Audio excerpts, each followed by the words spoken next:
sacks.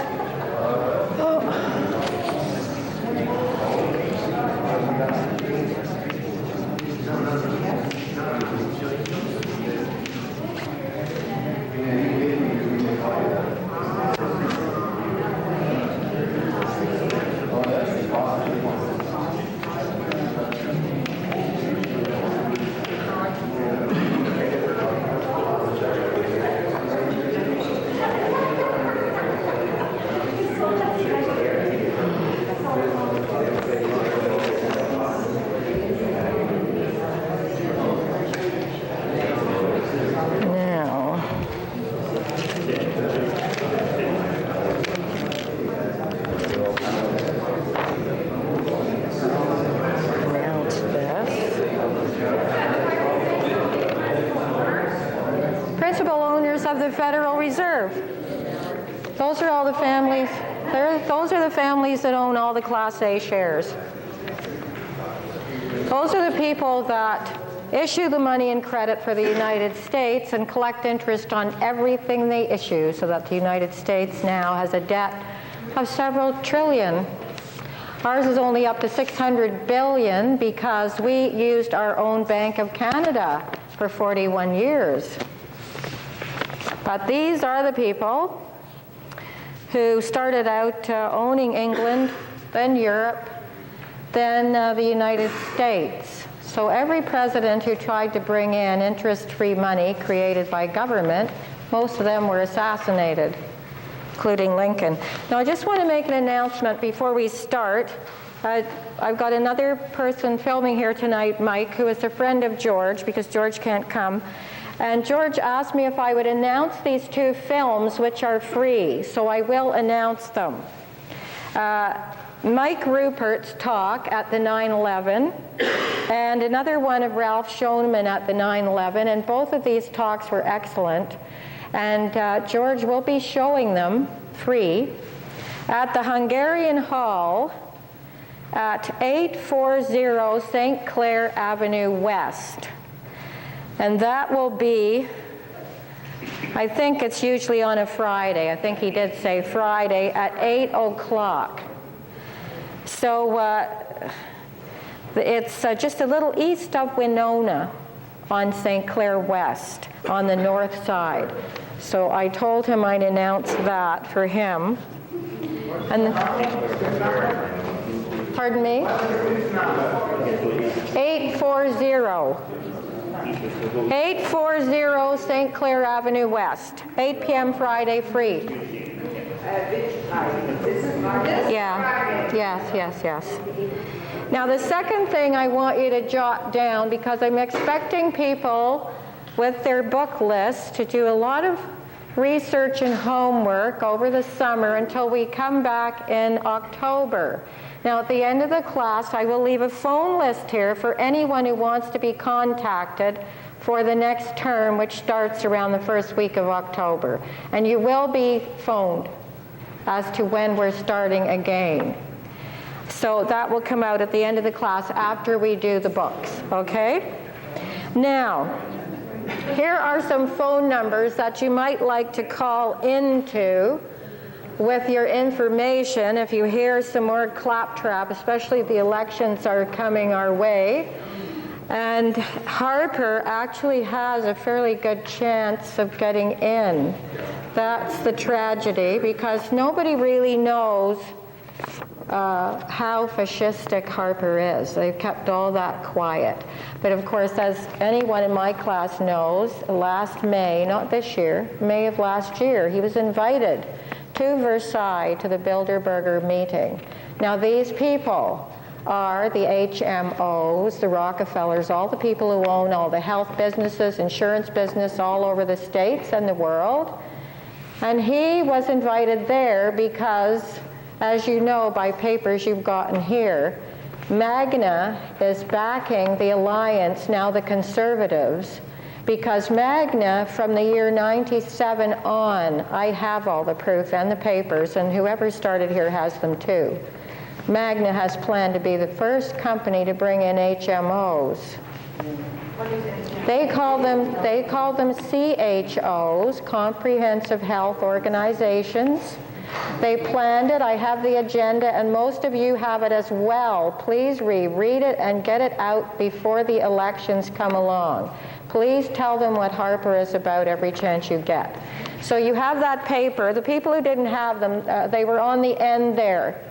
And it's about health. And right on the cover it says Magna CHOs. And Magna was talking at a seminar in '97 about their CHOs and how they will work and how they'll be slightly different than other health management organizations. They won't really. So Harper is involved very much with the Republicans in the U.S. He was invited to that meeting because that will be their goal. If they ever become federal, you can kiss healthcare goodbye. Not just delisting of things, but HMOs will be brought in. So anyone you can talk to while the election is on, and we have a problem because if enough people vote NDP, Harper might get in. This is the problem when you don't have proportional representation. Then you have to go with first past the post, and all you do is what they're doing in the States. You go from bad to worse and back again. That's all you do. Because of the fear, if people are in enough fear, and they should be, of Harper, loyal NDPers will even vote Liberal just out of the fear of Harper. And that is the problem when you don't have proportional representation. And there's only 3 countries in the world that don't have it anymore, that don't still have it. And that's the US and us, and I forget the other one. UK. Oh, is it UK? And so we're in a very backward system. So this will be your problem when you're voting. What should I do? If I vote NDP, will it give Harper more votes? Yes? Yeah, if anyone wants to protest Harper, we know where he is basically every day in the Toronto area. We protested him on Saturday at the Congress Center. He wouldn't get out of his bus in front of the normal entrance. He drove his bus around the back of the convention center, drove right inside the building. Well, that's what Harris used to do all the time. They were already inside. They didn't see him. Come on. No, that's what they do. They don't really give a damn about. Yeah. Get a hold of me. We know where he is. Okay. Harris used to do that all the time, and when George Bush, not Junior, the other one, well, he came to the university a few years ago, and he was given an honorary degree for humanitarian work. George Bush, the father, and I watched it. I was right on the campus. And when he reached across to get his honorary diploma, 35 professors turned their backs and walked out of the hall. That's what happened then. So that was Bush coming here to this university. So we're in the belly of the beast here. After 4 years, nobody's come to audit my class that's on the board of the university. So we're still going on here in the Free University, but you have to remember that. Bush got an honorary degree here in this university. And also Rockefeller came here to Trinity College in the same year, and I went to that to talk to the glories of NAFTA. NAFTA was so wonderful. So he was just like Martha Stewart. He kept saying, and that's a good thing. So anyway, that was Rockefeller. So that's the university I'm speaking from. So I am lucky to be part of the Free University, and this class is still going. Now the numbers I would like you to take down for phone-ins are these numbers. I don't have the one for cross-country checkup on CBC, but it's Sunday afternoon at 4, and they will give you the number if you listen to it. Then there's the Michael Korn television show, which comes on cable. What is it on cable? 9. That's 10 o'clock on weeknights. And his phone number, this is the one for his radio show. The television show is a phone number on the screen, okay? You'll see that. And it's 10 o'clock weeknights. His show on CFRB is Sunday at 8 o'clock to 11. And the phone number on that one is 416-872-1010. That's his radio show. The Larry Fedoruk show on radio is CKTB, which is St. Catharines. It's weekdays 2 or 3 to 5 p.m. And the phone number to these St. Catharines shows, they usually all have the same number, is 877-610-2582.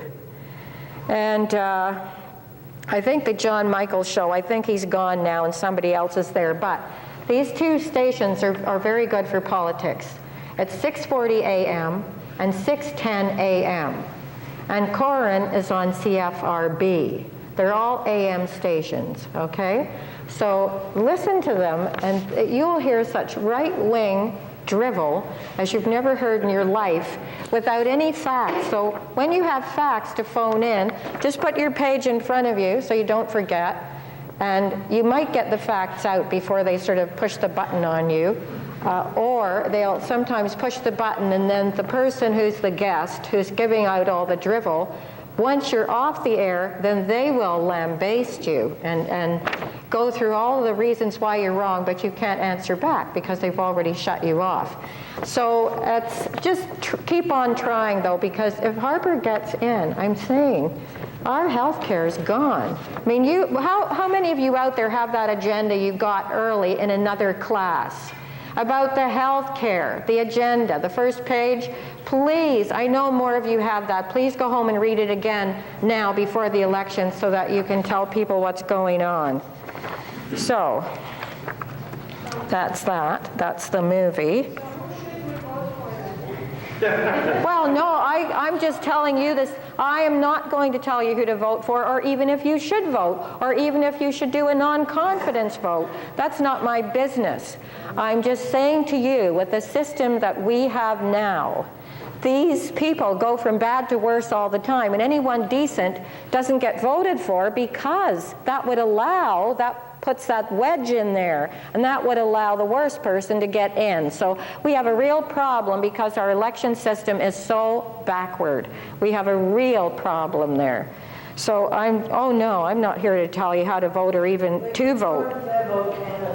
Pardon me? John Fairvote Canada. Yes. Well, some of their handouts have been given to you, and I suggest you get your 3-ring binder together and put all these in there or in a file or wherever you keep them for each subject so that you'll have information at hand when you need the information. Now here, somebody brought me this tonight, Rudy, I think, touch screens. These are the touch screens we talked about, the voting, where you just push a button and the vote can change even by millions without you even having any control over it. So this is what's going to help George get in again if he sees that he may not win the election. Of course, Kerry's no better, so it really doesn't matter. They're just two different little puppets, you know, backed by the same people. So now, this new budget that's come in, the poor people are paying again. Anyone who makes $20,000 and up is going to be picking up the biggest burden, unquote. And services like physiotherapy and eye exams are, see, we're losing. Our assets are going. And they never once will tell you, these are all going because you know what? The interest has to be paid. We have to keep paying the interest on this phony debt. So therefore, now we have to sell. What a stupid idea. Would you sell off an asset that made you money in order to pay a debt? But that's what they want us to do. That's what they want us to do. This is how crooked. It's a crime against humanity. Anyway, I saw this in the paper. I don't know who this Margaret Mead Ward is. She writes a column in the Sun called In Your Faith. Now, here's an Iraqi baby. As we know, the ones that aren't deformed are dead. All the American soldiers are dying from the same depleted uranium as all the Iraqis are dying from. Nobody mentions that. And here she's got this picture. And you know what she says here under this picture? I love this.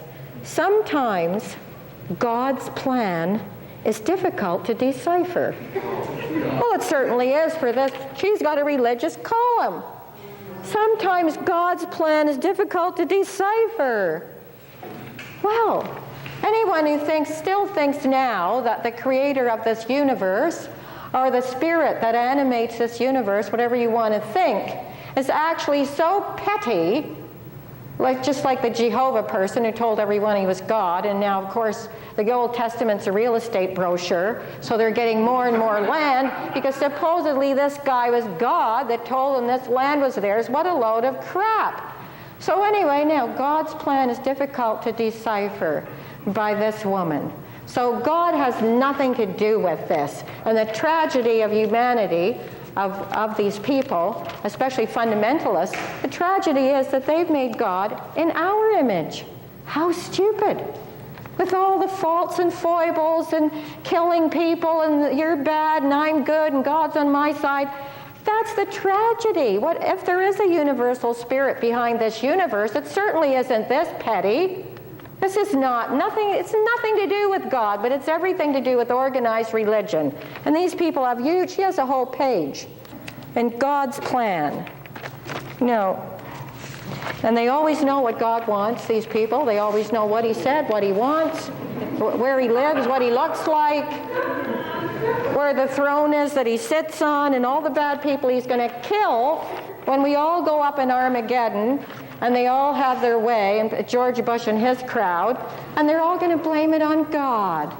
It's God's will, What nonsense. Anyway, now, this is the one reason I get the sun. I wouldn't wrap fish in it otherwise, but I always get the Sunday sun because of Eric Margolis. This man is the most astute Middle East correspondent reporter who has ever come into the world. Now, he was on that diplomatic immunity, and suddenly he wasn't on anymore. Don't ask me why. I know why. Why? He emailed me because I asked him, because Dan Dunsky and Steve Kagan, Dan Dunsky kept trying to censor his comments about the Middle East. Really? Surprise, surprise. And Yeah. Have you seen the guests they've had on? Yes. Oh, yeah. So he was basically shut up because, as you know, he's not afraid to speak the truth. No, he's not. No. So anyway, Margolis, he always comes out in the Sunday paper. So if you don't even get another Sun, you want to know what's really happening over there? Get the Sunday Sun just for this column, and he will tell you. So he's still writing about it. They haven't fired him at the Sun, although there's all kinds of irate letters go into the editor all the time about Eric. And then the other half are all the other way, that they just adore him because he tells the truth. Anyhow, this latest thing, of course, he agrees with everything we know. The latest Iraq news is a charade. So they're setting up their little puppet government over there now. The Chalabi didn't work because too many people knew about him. I wrote about him last year, of his embezzlements, and he had to leave Syria because they were going to throw him in jail. He ended up in Washington. They all loved him there. He told them all, oh, there's lots of oil. You can make all kinds of money over there. But now he's out. So they pinned some little crime on him to get rid of him because that puppet wasn't working. And so now they're setting up, and this is what Eric says. Now, you're quite right. I knew that it was something like that. I just didn't have any details. He says here, and I want to repeat this to you because I have said this in the papers. Whoever bought the papers, I've done an article on Israel-Palestine in there. The title of it is The Irrelevant in the Living Room. So you'll understand when you read it. So Eric says this. Meanwhile, the Pentagon is building 6 and as many as 14 permanent military bases in Iraq, while major U.S. firms, and we know who they are being encouraged to buy up Iraqi industrial assets on the cheap. Of course they'll be cheap. Everyone's dying. Everyone's deformed. They won't even live. Next year's Iraq elections, if held, will hardly reflect the nation's will. So he's saying that there. So he also says, listen to this now, this is the democracy they're bringing in. Islamic, pro-Iranian, Nazarite, and Ba'athist parties will be banned. Banned. They're banning 4 Iraqi parties. This is democracy. Only pro-U.S. groups need apply. And he says here, this is why they got him off Studio 2. This is what he says next. This means today's bunch of collaborating exiles nobodies and Kurds are likely to form Iraq's next elected, in quotes, regime. So it'll be like here, the selections. They're not elections. I always call them selections. That's what they are. So then he says here, in short, a shadow regime whose independence and sovereignty may be limited to garbage collection. They'll have control over garbage collection and goat catching. The same, now get this, the same Bantustan type formula Israel offered Palestine. And that's why you don't hear from Eric anymore. And that's why if you ever visit or go to protests with Jewish women against the occupation, the ones who gave me their honorary badge, you will hear this. So then he says at the bottom, here are two tests to see if they actually give Iraq its independence, and the test is the ability for Iraq to order all the U.S. forces out, first thing, and reaffirmation of Iraq's active support of the Palestinian cause. Anything less means Iraq remains an American colony. That's exactly what it will be, and that's Margolis. So just get the Sunday Sun, because this column is always in it, and no matter what anyone says, you will get the bottom line from Eric Margolis. If anybody's interested, I regularly email the paper and say good for, I support Margolis. I say good for you for having him there, because I know they hate him. The Drama Sun just hates him. So Oh, the Sun, you mean everyone at the Sun hates him as well?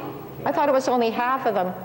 Yeah, yeah. Well, a lot of readers do appreciate him, though. Okay. Okay, now, I just want to give you, the weekend, of course, was D-Day. D-Day, remember for D-Day, which was June the 6th, 1944, Normandy, Omaha Beach, D-Day, thousands died. I heard one veteran speak. I just want to repeat what he said. He said, Normandy was a meat grinder. The beaches were red. A meat grinder, the beaches were red. Canadians had single-shot rifles. Americans had automatics. Dieppe. Now that's something that's coming up in July. That's the thing that when they asked John McCallum, who became a Minister of Defense, and he was president of the Royal Bank that just screwed up all weekend here for the last 5 days, and he came on, when he was interviewed, he said, what was Dieppe? And they made him Minister of Defense. So Dieppe was an absolute joke. What happened was, these Canadian soldiers, about 3,500, were training on the Isle of Wight. And they were worried about the Germans getting the Russian oil. So they needed a distraction to send the Germans the other way. So these soldiers, who had never seen a battle, were sent to Dieppe. What's more, the rifles they trained with for 2 years were taken away, and they were given rifles that jammed all the time. They didn't get any bomb cover. No planes were bombing overhead, and they were facing chalk cliffs from 30 to 100 feet high. It was like shooting fish in a barrel. 1,000 died. The Germans sat there up on the cliffs and just stood away with them. 1,000 died. But it distracted Hitler, you see, and it kept him busy in another direction. So those Canadians, all of them Canadians, were sacrificed, and Churchill agreed to this, to just so Hitler would look the other way, in the other direction. So they were Canadians, and that's how they were sacrificed and massacred, not even given proper guns. 1 in 4 had a gun, and the gun he had was jamming. And the Germans were at the top of the chalk cliffs just mowing them down. And no cover from planes with bombs, nothing. Nothing. That was Dieppe. The shame of it. And that's something that John McCallum, I never heard. What was Dieppe? Okay? So that's what happened at Dieppe. So, and the Germans were well prepared. They knew, not only that, the plan was leaked. They changed the plan 3 or 4 times until somebody leaked the plan. So the Germans knew they were coming. They were up on the cliffs. They had lots of cover in their little bunkers up there. And they knew what was happening all along. 1,000 Canadians just massacred on the spot. God knows how many other wounded. But anyway, that was Dieppe. Another little scenario in an economy that needs constant war. Because the interest is driving the economy, that everything has interest on it, governments, people, that is what's driving. Oh, you have to have a job. You have to keep manufacturing. Too much growth is cancer. That's the kind of growth we have now. It's a cancerous growth. So just to get a few things here about, because in the last one I mentioned the drug trade, which gives cash flow, of course, to all the banks. They launder all that. And I've got clippings here from my files. This is, look, here's George Soros. Now, he's the guy giving advice today. That's just one thing. U.S. billionaire accused of dating to 1988. Insider trading. Now, who do you think those people were that made all the bucks on 9/11? Guys like this. That's why they'll never give us the list. If the list of the people that made the money on the put options, if they were Arabs, if they were people that they could point out to and put up on the wall, look at these dreadful people, we didn't have the list the first day. We don't have the list because there's an example of who's probably on the list.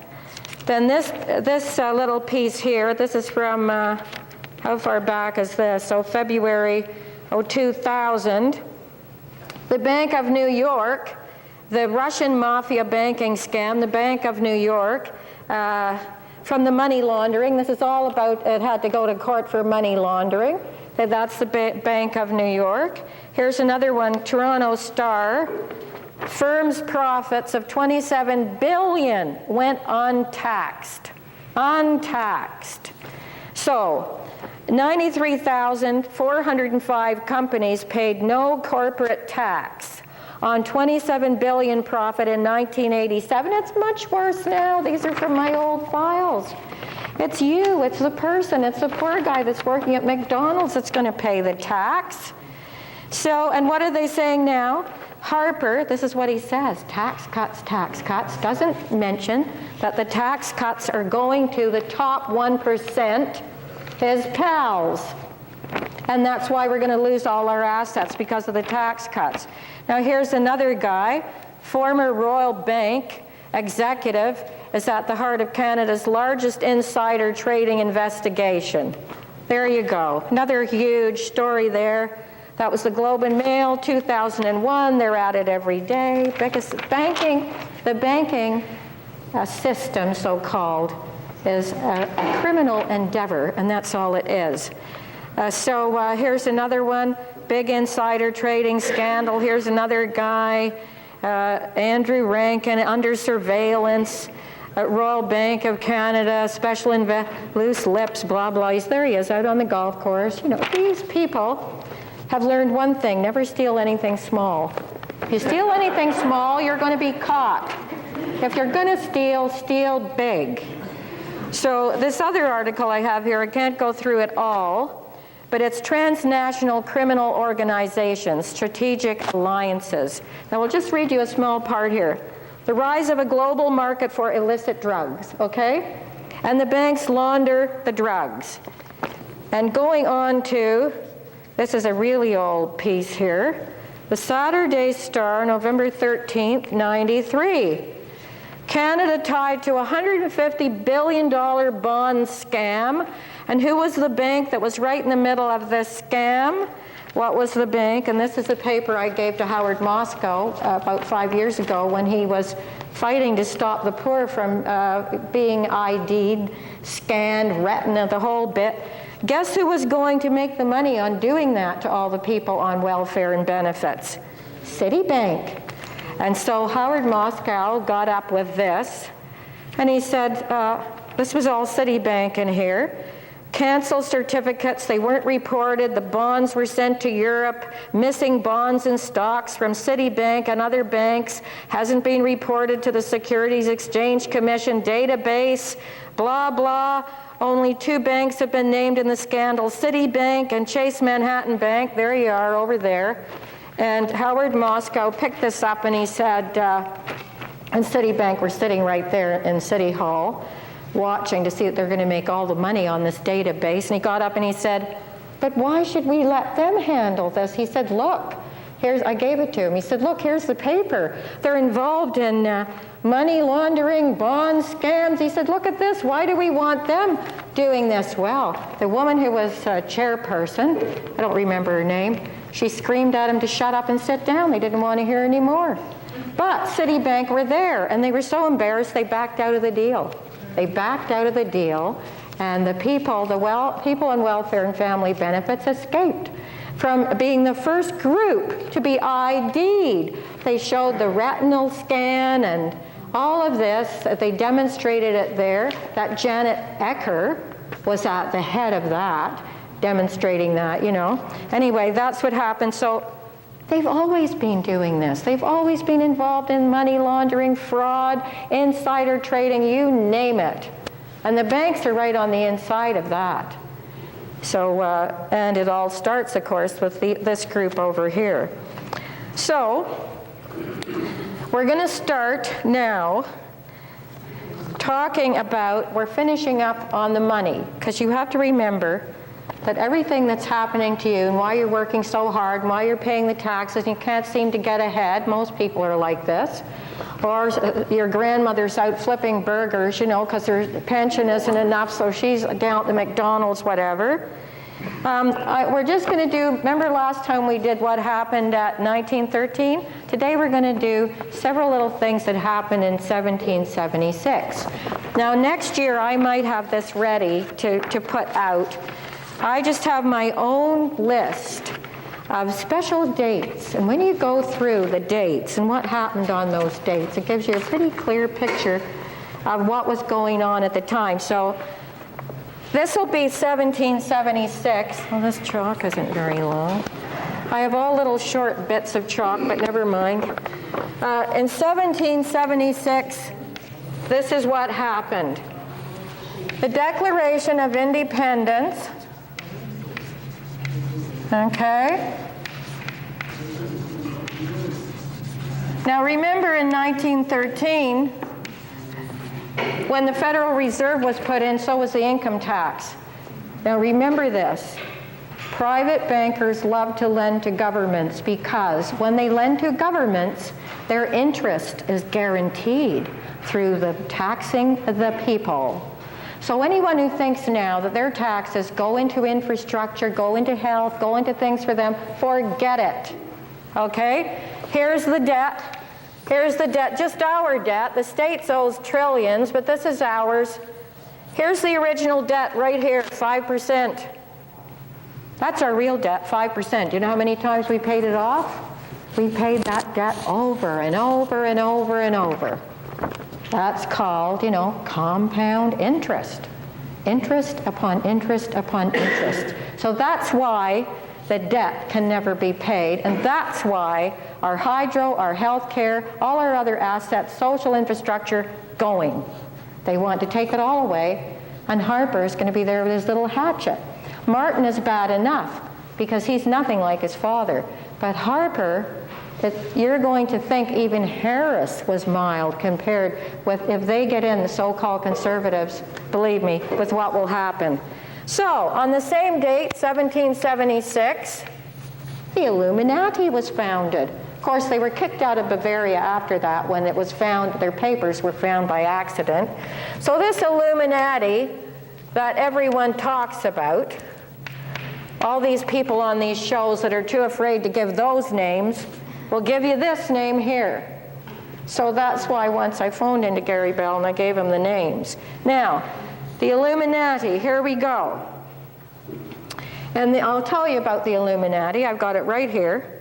Founded on May the 1st by Dr. Adam Weishaupt, professor of canon law at Ingolstadt University, Bavaria. Now, Weishaupt was a convert from Judaism to Catholicism, just like Michael Koren, by the way. The goal of the order was to found a world government to be ruled by the intelligentsia, who were the only ones capable of bringing peace. But that meant destroying the old world order. Now, who mentored Weishaupt? Who mentored Weishaupt? Rothschild. That's who mentored Weishaupt, okay? In 1776, another thing happened. The House of Rothschild was formally, officially founded. Officially founded. Now, I have a very valuable book that was published by the House of Rothschild. It cost about $85.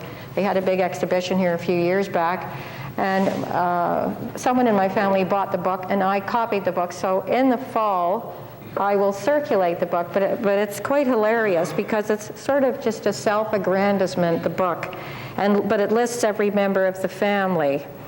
And in 1776, another thing happened. Adam Smith wrote The Wealth of Nations. That all happened in 76.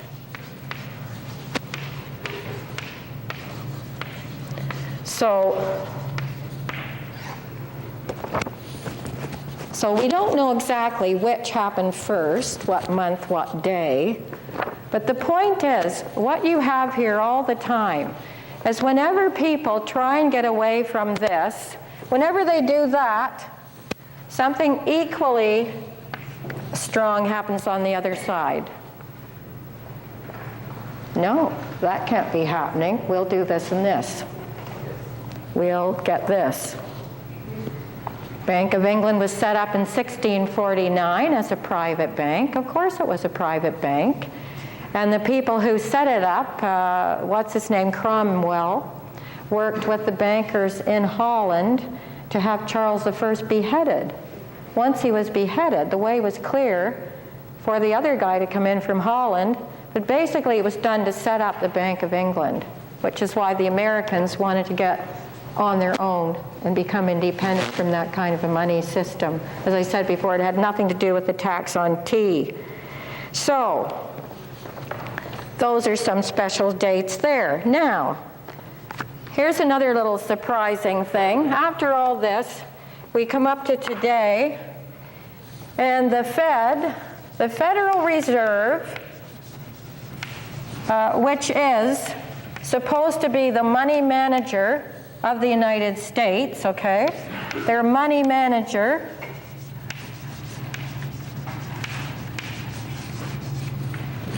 They are the largest creditor of the United States. They are the ones that the United States owes most of the money to. But they, in the beginning, said, we will be the money manager. This will be good. They were like Hamilton. Hamilton, whom the LaRouchites just adore, they don't even know, these people are so ignorant, they don't even know that Hamilton was in favor of a private bank. He was in favor of the presidency lasting a lifetime. So he was in with this kind of thing, the money manager. So now the United States owes everything it has to their money manager. The Federal Reserve is the biggest creditor of the United States. If you had a money manager, and 10 years later, he owned your car, your house, what would you do? Would you get rid of him? Mutual fund manager. Yeah. Would you get rid of him or what? But they didn't get rid of him, and the Federal Reserve stayed in. Now, about the colonies, I'll get over this in a minute, just hang in there. The Bank of England in 1776 ran up the debt purposely so that they'd have an excuse to tax the colonies. They ran up the debt. Now, I explained to you how they ran up the debt. The deficit was inflated like that by Martin. That's what I mean. We have no choice here. The deficit, Martin took the assets that were worth millions, 50 million for a bridge, 49 million goes in here to inflate the deficit. $1, I told you, goes on the other side. This is what they did for years. That's how they inflated the deficit. And the Reagan government, oh yeah, Ronnie's gone. Of course, he's 93, passed away. And they're doing a huge, it's almost like another movie, because he's the big hero. Supposedly he stopped the Cold War, all of that. No, he didn't. He had Alzheimer's before we were told. He probably had it for 10 years. Bush tried to get rid of him by that guy shooting him. That didn't get rid of Reagan. He hung in there and hung in there. But he had it long before people knew that he had it. So the debt was inflated. And the colonies were taxed.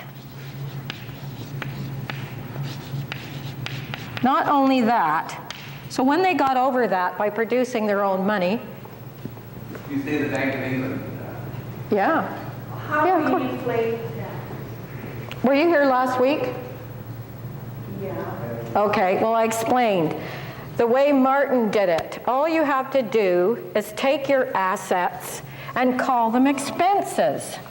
When you call your asset an expense, look, it's like you having $50,000 in the bank. Let me explain it this way. This is what the government did. You wouldn't get away with it. No, you wouldn't.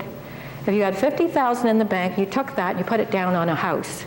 You bought a $200,000 house, you moved in, okay, you've made your investment, you've got your equity in the house is starting to go up, you've got a roof over your head, so you have invested that $50,000. But if you were to call it an expense on your income tax, I'm sorry, they're not going to buy that. Then if you had the roof over your head, your $50,000 invested, and you called your friends and said, oops, I've got no money. Can you bring me some food? I'm broke. I'm in a situation of deficit here. I have nothing. My expenses have been terrible. I've spent my $50,000 this year. But you don't tell them that you've spent your $50,000 buying this home that you're now living in. Well, that's what Martin did. Every bridge, everything asset, bridges, buildings, whatever, everything that was built or done, they take $1, that's in the asset side here, $1, and over here, they call it an expense. They call the investments they've made in our country expenses. But that was done way before Martin, and it's been done. It was done for 40 years, Wendy. Yeah. I'm talking about him to tell you that he's the only one who ever changed it so that he could crow about balancing the budget. That's what happened.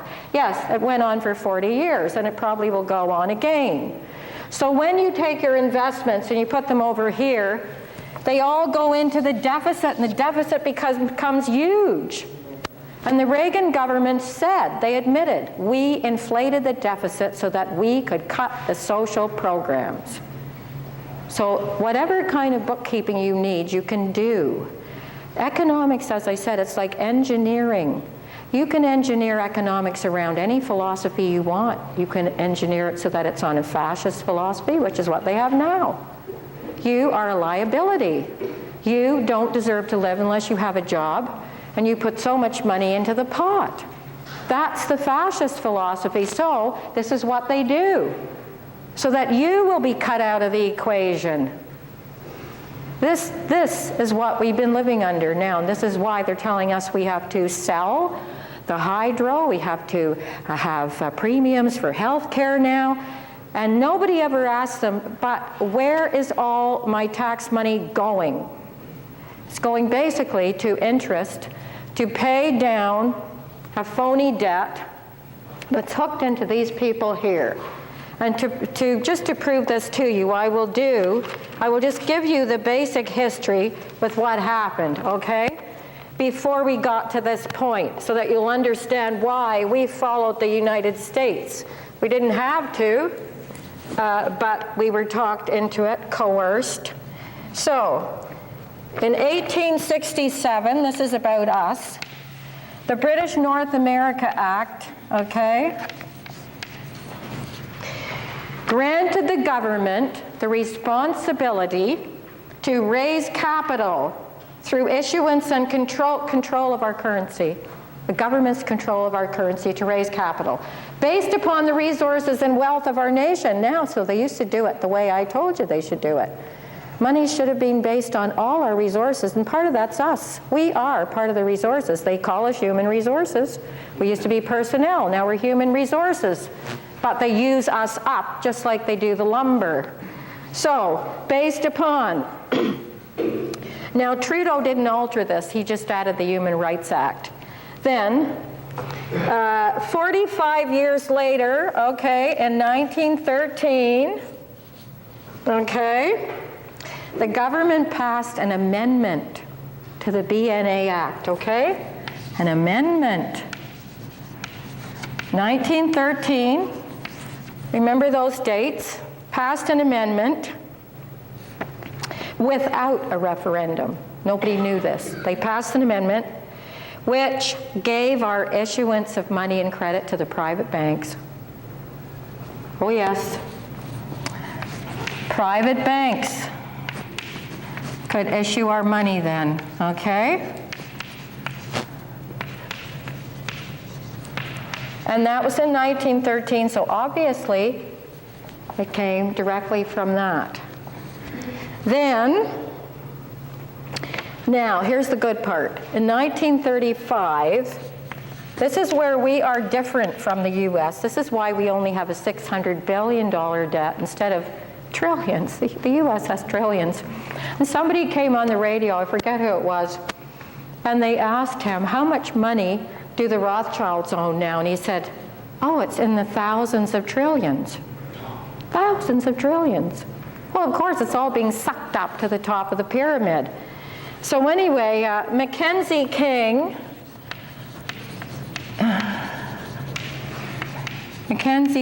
then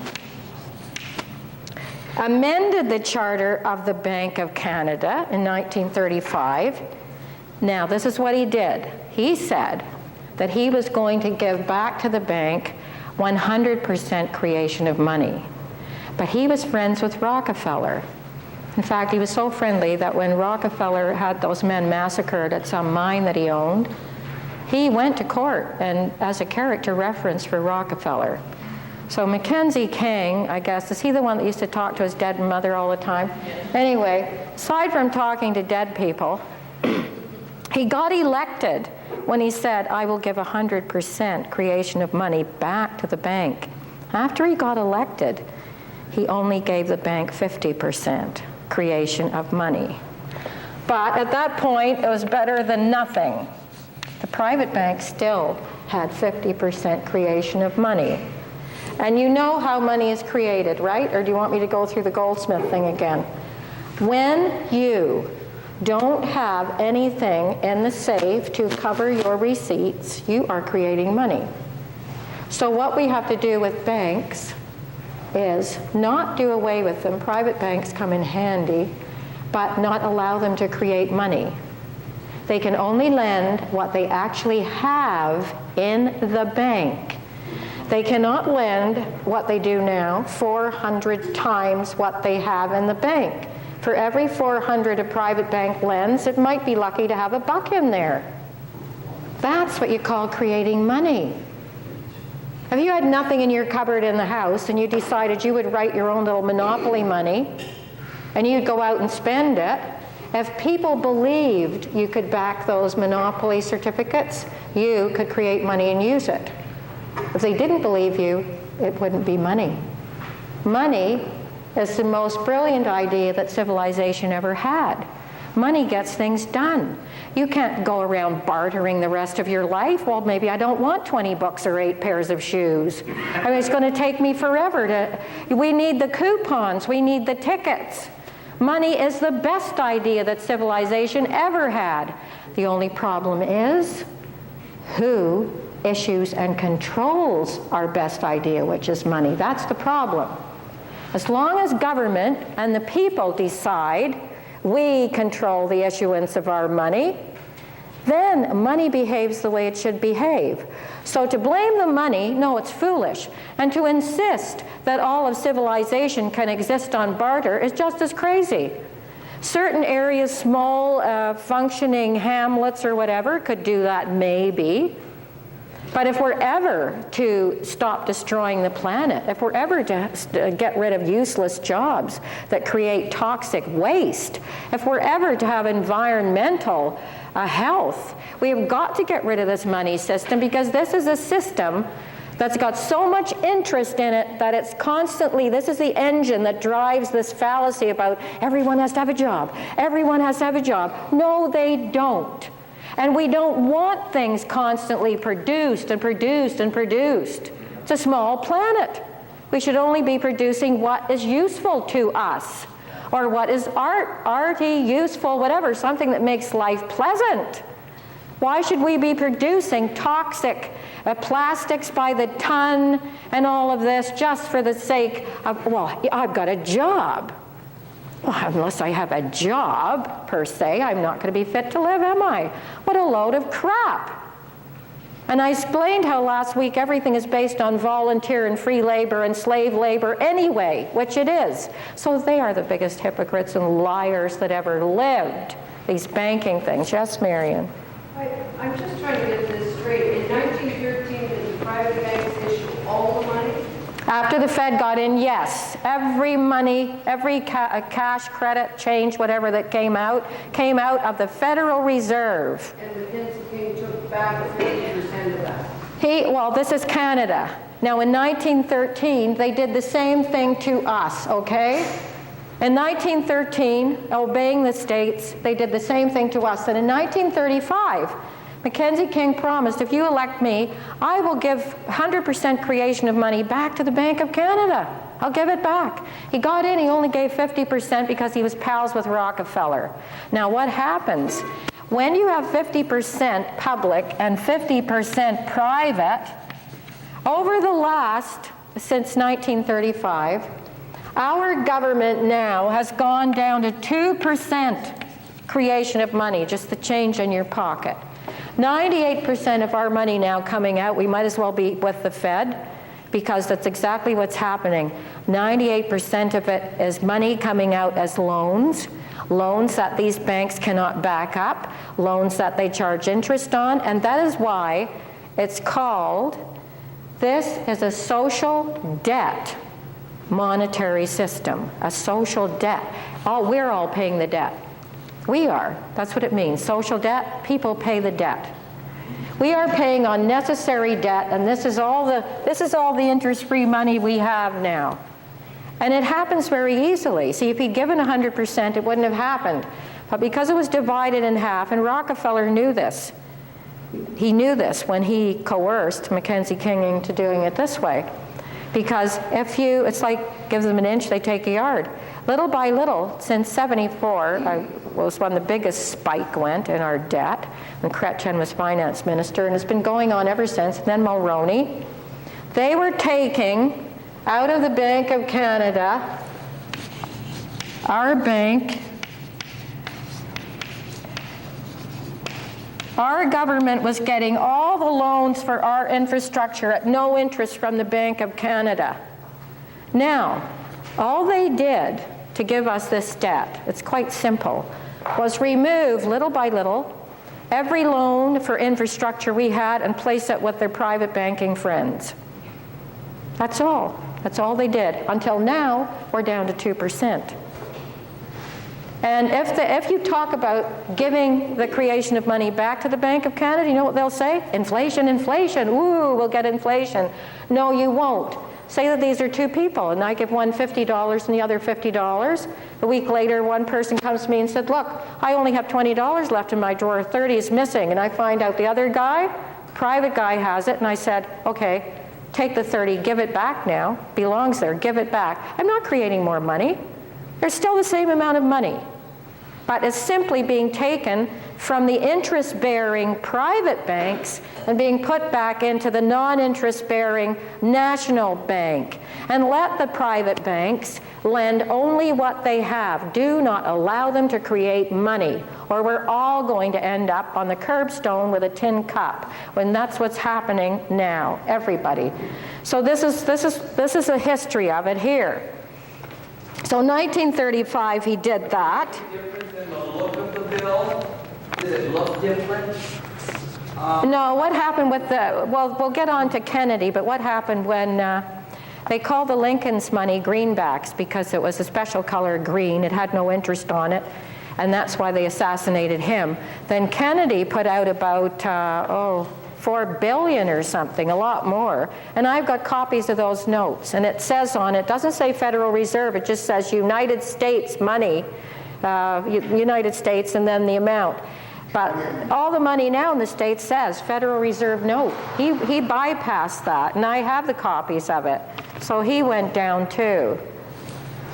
Just so that I can understand this, the cash that the few dollars that we have in our pocket, that's just for minor expenses? Yeah. The creation of the money is really when they issue a mortgage or a loan or... Yes. That's what you mean by... To you or to the government. All those loans go out as our credit and our money.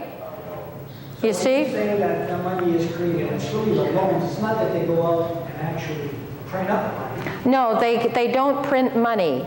But when you get a loan at a bank, you start writing checks. It's called checkbook money. You don't go to the bank and load your sock up with all the money. You start writing checks, paying off this account, that account. Your check flies to another bank. It goes into someone else's account. It comes out of yours. It's called checkbook money. That's what their money is called. That's even when you write your own personal check, you yourself have just made, in a sense, some money. Yes. No. You're not creating money because that money's in your account. If you write a check to someone and your check bounces, not only will you have to pay the check, you will have to pay a charge for bouncing that check. No. What happens is, especially with governments,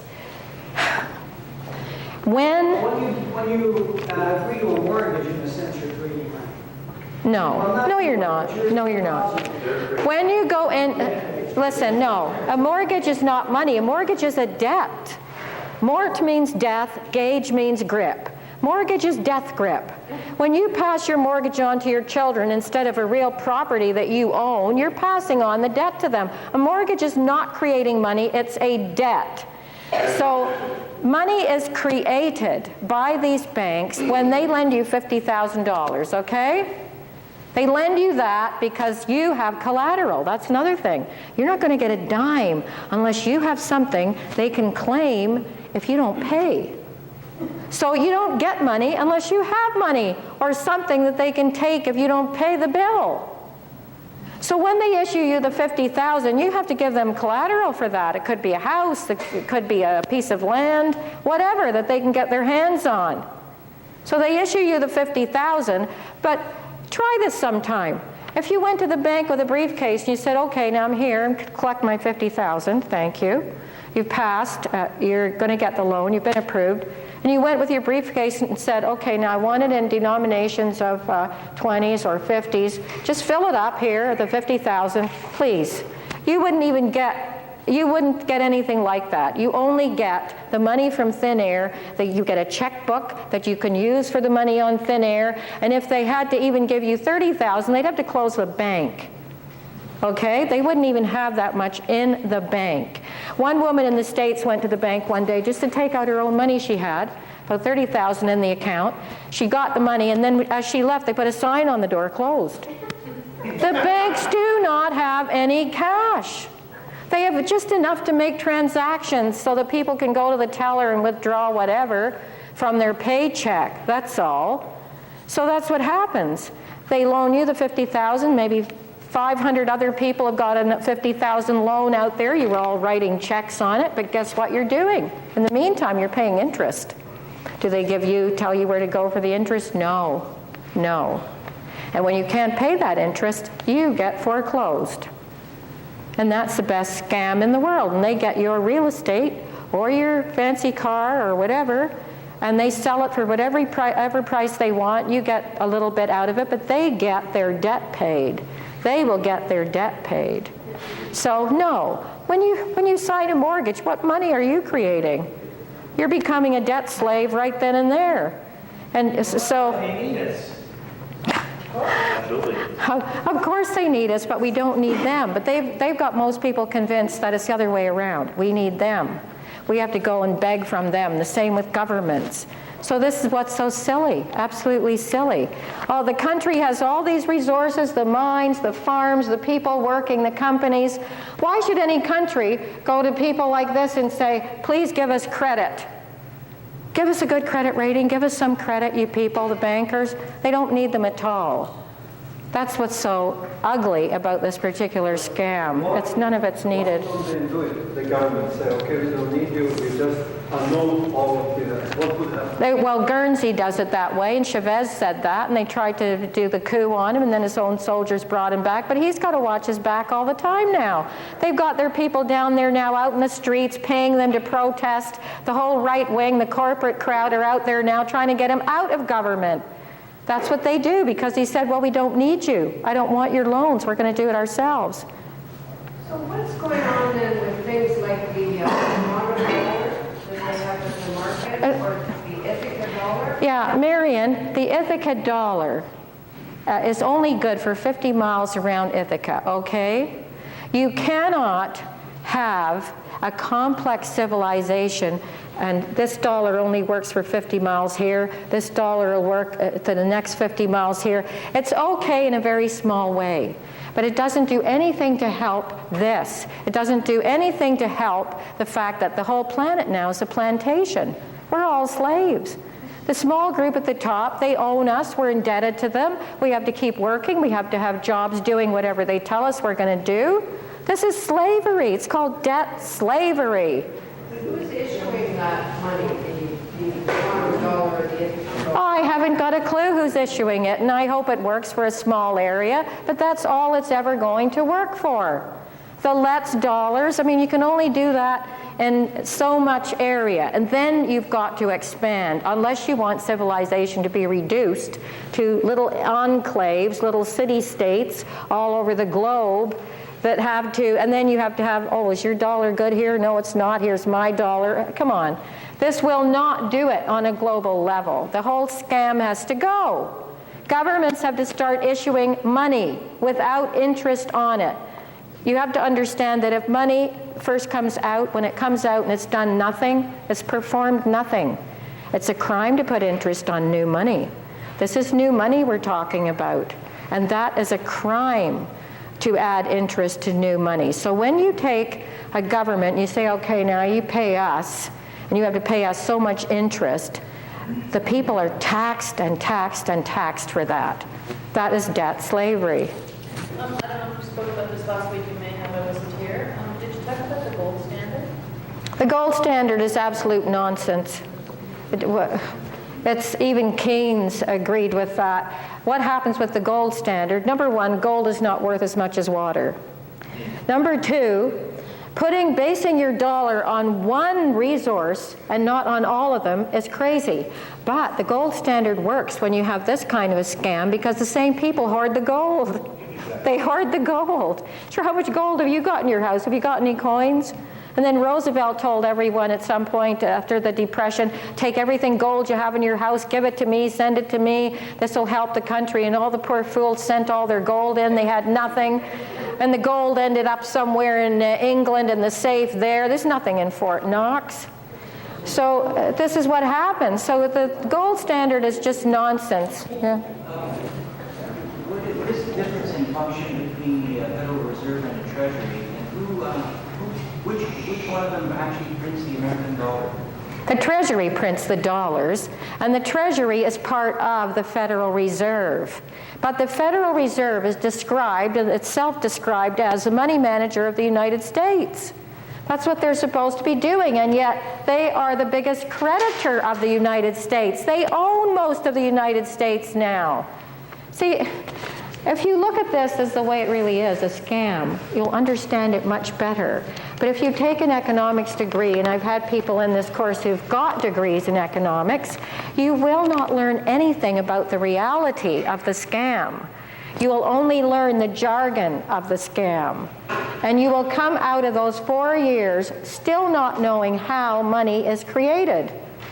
And you will believe, when you come out of the 4 years, you will believe that it's okay to have your money created by a private group who charge your government interest. And they'll just say, well, isn't that the way it is? Isn't that the way it is? No. And that's why America said in the beginning, Congress shall have control and of the value of money and shall issue the money and control thereof.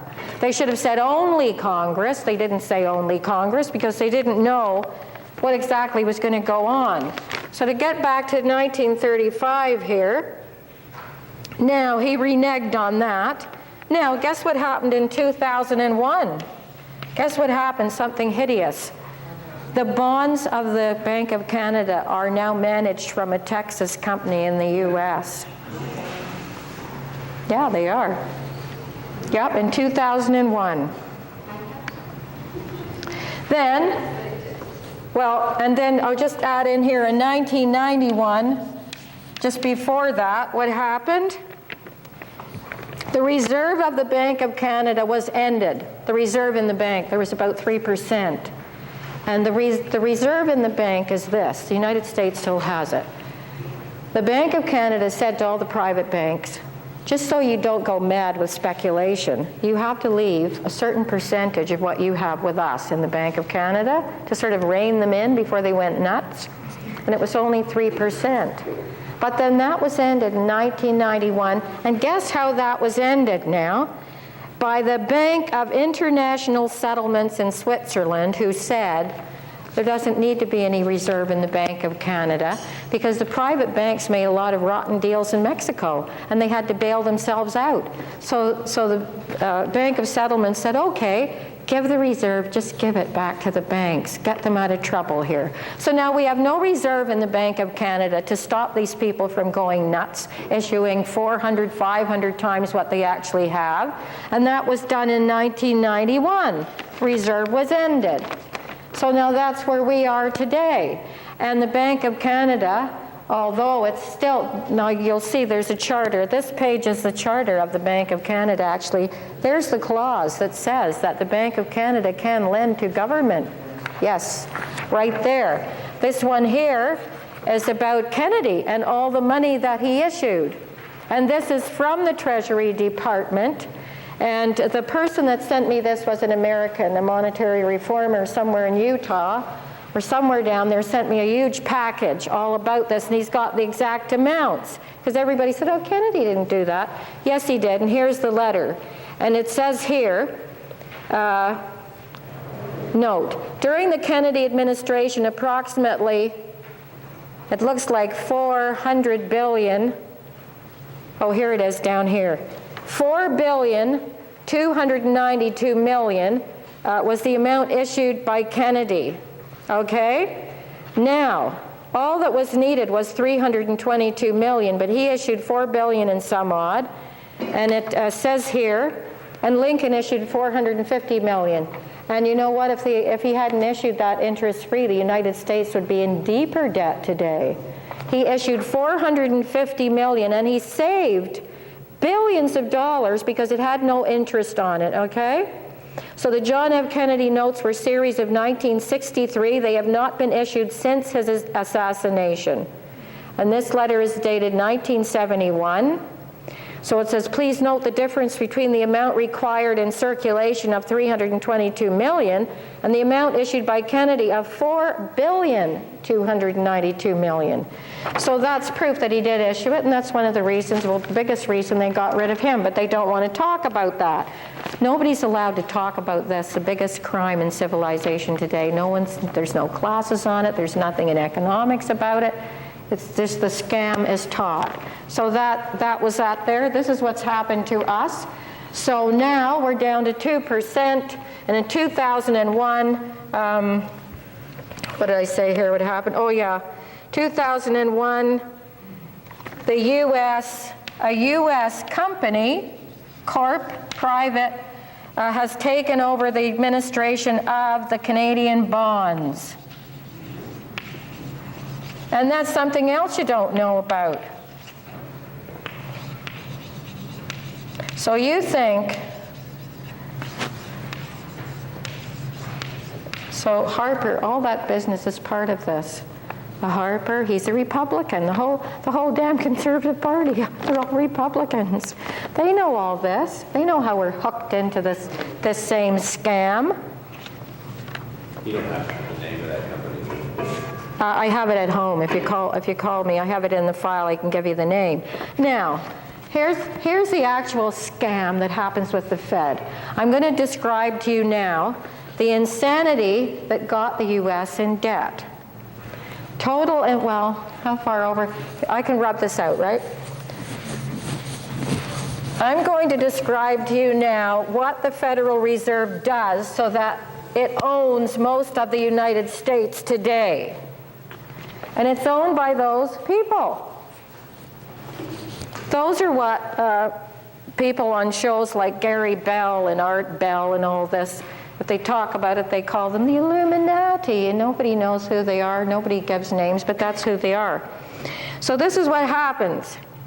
The government needs money to pay bills or to build something. Now, in the old days, when the government, under, say, Lincoln or Jackson, especially Jackson, and in the beginning of America, they said, okay, these are the resources here, everything we own. The people are out here. We're going to build a bridge with certificates for the people so they can share in the resources because they build things out of them. They add value to them. So money will be going out to the people. And of course, it won't have any interest on it. It's never done anything. It's new money. So that's what they did. Then, and the bankers and the people, the government fought back and forth. There was various it was sort of back and forth between private people and public government with who issued the money over the first few years in the United States, right up until Jackson.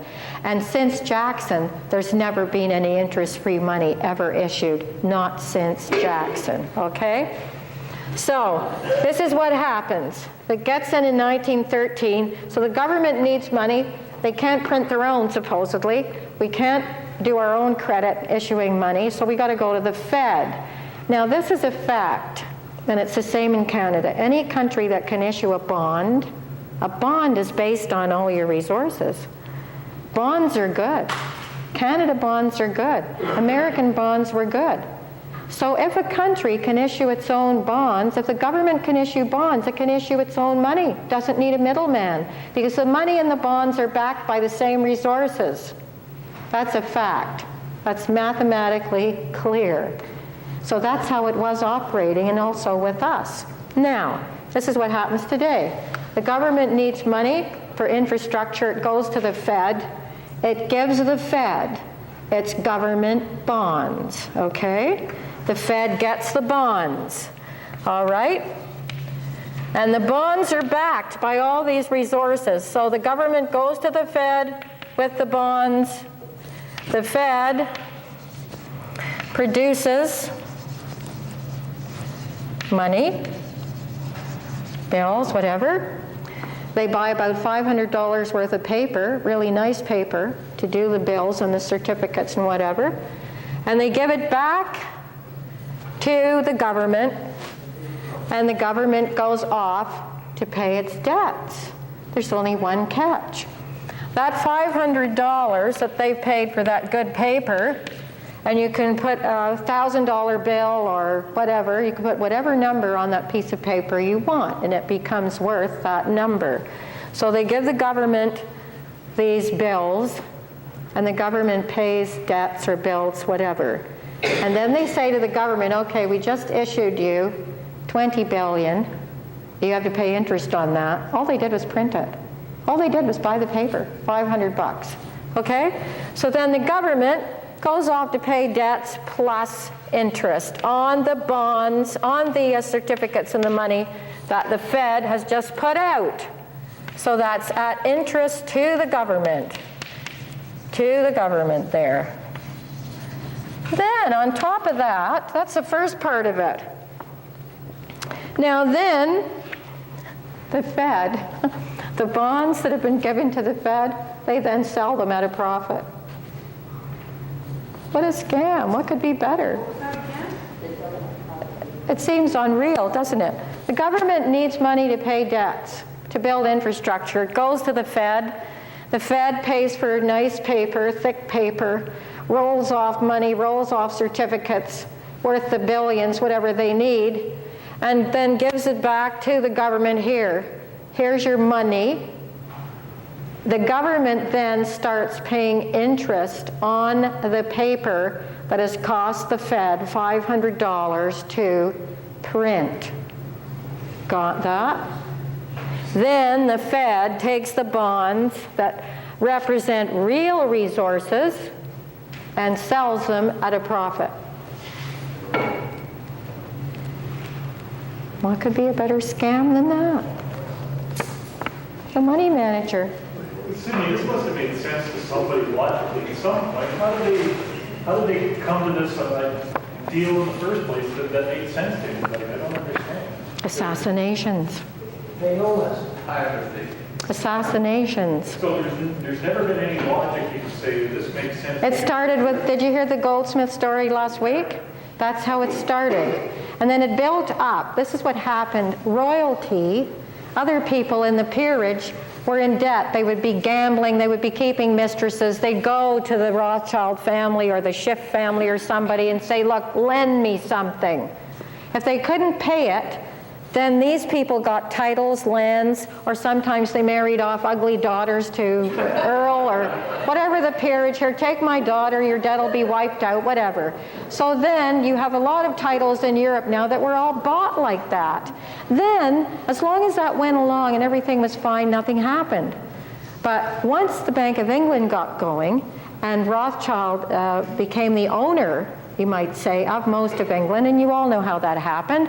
Wellington, Napoleon, Rothschild is in the stock exchange. He has a special agent over there. He knows ahead of time of everybody else because they had a wonderful espionage system. Espionage is about money. It's always been about money. You got to get there first. So he knew that Napoleon had lost, but he looked as if Napoleon had won.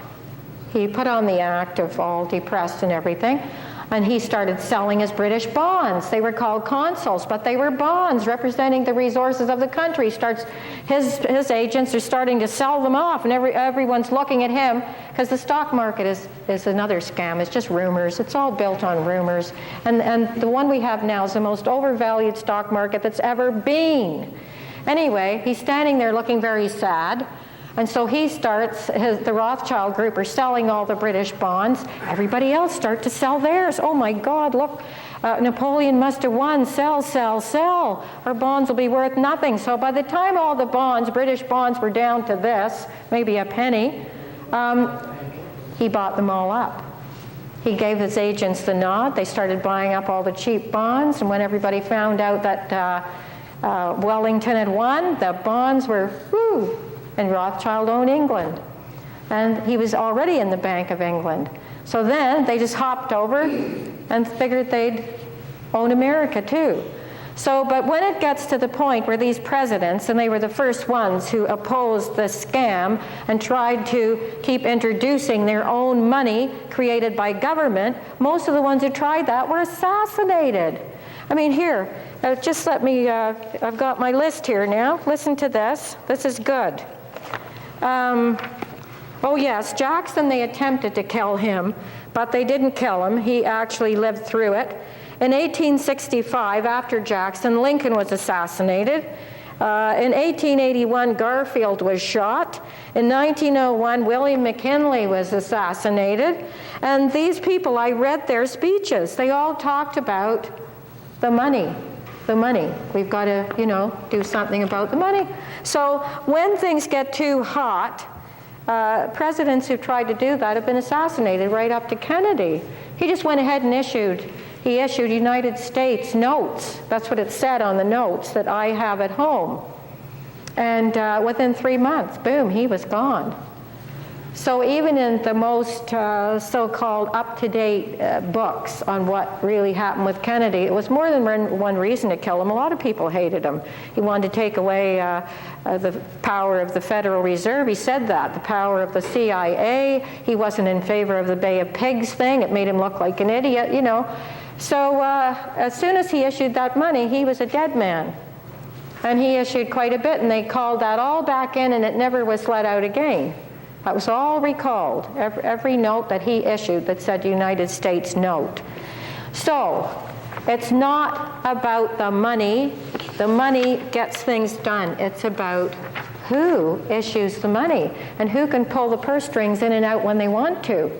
It's just like, say you have the money here, here's the opening. It's just like they can squeeze it a bit and have a minor recession. They can tighten the strings, and that means we don't give any more loans. We raise the interest rates, we don't give any more loans, we call in certain loans. That's tightening it up. That's control. Every time they want a minor recession, they can have it. When people get sick of a big recession, goes on for years, they want to grab some oil. Of course, the oil is in there now. Soon it'll be water. Soon they'll be telling us how much water we've got to give them, because in the oil-based money, that's not working either, because every time in America you bring up an oil well, it's way below the surface. So every time you bring up an oil well there, you displace about 10 million gallons of good groundwater, aquifers. The United States, every time and 10 million gallons, they practically destroyed their whole aquifer system in the States everywhere they're putting wells. The water's no good for 85,000 years or something. It's totally contaminated, and they have to use tens of millions of gallons to flush up an oil well. So of course they want the cheap oil in Arabia where it's right under the sand. They want that, and they will get that. And if it comes to a vote and you say to Americans, well, it's either that or you don't drive your SUV anymore because we passed the peak oil, yeah, they're going to give their silent consent. I mean, come on, they call the Arabs the ragheads, the sand niggers. Do you think they care what happens to the Arabs? They're killing them off in droves. They're depopulating that whole area where the oil is. And if we didn't have a monetary system like this, we wouldn't need to be going around grabbing everybody's oil. It's all based on this. In fact, I heard a guy the other night on the radio who said, now his name was, I think he was on Richard Serrett. Yeah, I remember, I phoned in, yeah. His name is Matt Savinar. He's just a law student. But the funny thing was, he said on the show, he said, I wrote it down, we have a monetary system that requires constant growth. Now, when you have something that has constant growth, you have a cancer. There's growth and there's growth. A monetary system that requires constant growth, no matter what it is you're growing, that is a cancer. They go by the GDP, the gross domestic product. So every time there's a big oil spill, that drives up the GDP, because their GDP is based on just transactions. It doesn't matter if it's about death. It doesn't matter if it's about everything's contaminated. The GDP is based on financial transactions. So, what you've got here, you've got to know the difference between finance and economy. Finance and economy are two different things. Finance means, if I finance you, I'm lending you something. That's what that means.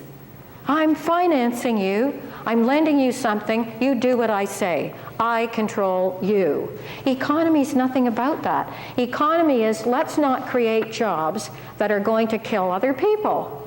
Let's create jobs, thousands of them could be done cleaning up the messes we've made already. That would be thousands of jobs. Let's create jobs that make people's lives better and healthier. After all, if jobs are jobs and they contribute to the economy and jobs are good, why not have good jobs? Jobs that have a meaning, jobs that are going to help human beings. There's just as many jobs in that area.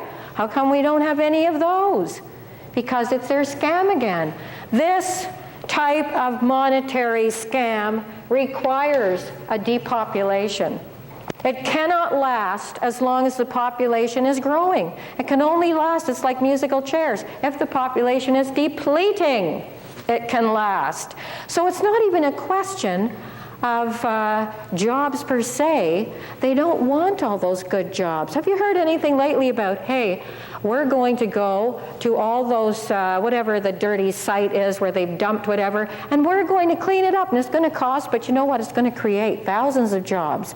They could create thousands, if not millions, of jobs cleaning the filth they have put on this planet.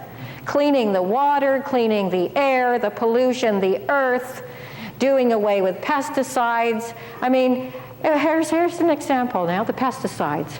In the 50s, right after the war, They brought over all the leftover pesticides they were killing people with in Germany.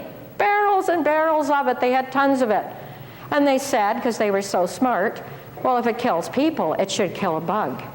And so that, let's bring them all over there. So then we got all the DDT, the pesticide, and they said to the farmers, you know what, this will help you because you're losing 1/3 of your crops now to bugs. Now once we bring over all these pesticides, you're going to have your whole crop there. So the farmers believed them. The whole earth now is saturated, except for maybe India and some out of the way, saturated with pesticides. The oceans are full of it. The animals in the ocean and fish are dying. And after 50 years of saturating this planet, every piece of land and water, with pesticides, guess what? The farmer still loses 1/3 of his crop. Isn't that great? They didn't seem to think that even though we can be killed by pesticides, a bug who can live many lifetimes in a year builds up an immunity. So you have to use stronger and stronger pesticides. We don't have all that time to build up an immunity. We don't have 20 generations in 2 years, but a bug will. So they had to keep more and more stronger pesticides. Now there are ways. You don't need pesticides. You can plant certain flowers near your plants and they'll keep the bugs away. Certain plants are poisonous to bugs. They won't go near them. But they don't want to do it that way, no. It's the pills and the pesticides and the poison, and it all comes out of, as this guy said, we have a monetary system that requires constant growth. It's a cancer. This system we have is a cancer. So he said this 3 times. Now he said this 3 times, so I phoned in. And I said, why? I told him why this monetary system has to have constant growth. I said, because of the interest. I said, we should bring the creation of money back to governments so that we don't have enormous debts, which this is the engine that's driving this constant growth and put out more stuff we don't need. Once I said that, he mentioned that 3 times. Once I said that, he had another hour to talk. He never mentioned it again. Because I phoned in and I told him why. And he never mentioned it again on the show that night. So they do not like to hear. So I thought, well, he must be with the law firm of, He said he was a student lawyer, so he's probably with Bunnell, Cliche, and Trite. So anyway, he didn't speak of it again after I phoned in. And he didn't like the idea that I had phoned in. Now I'm going to give you the names of the presidents who used government-created interest-free money. Here they are. Lincoln used it.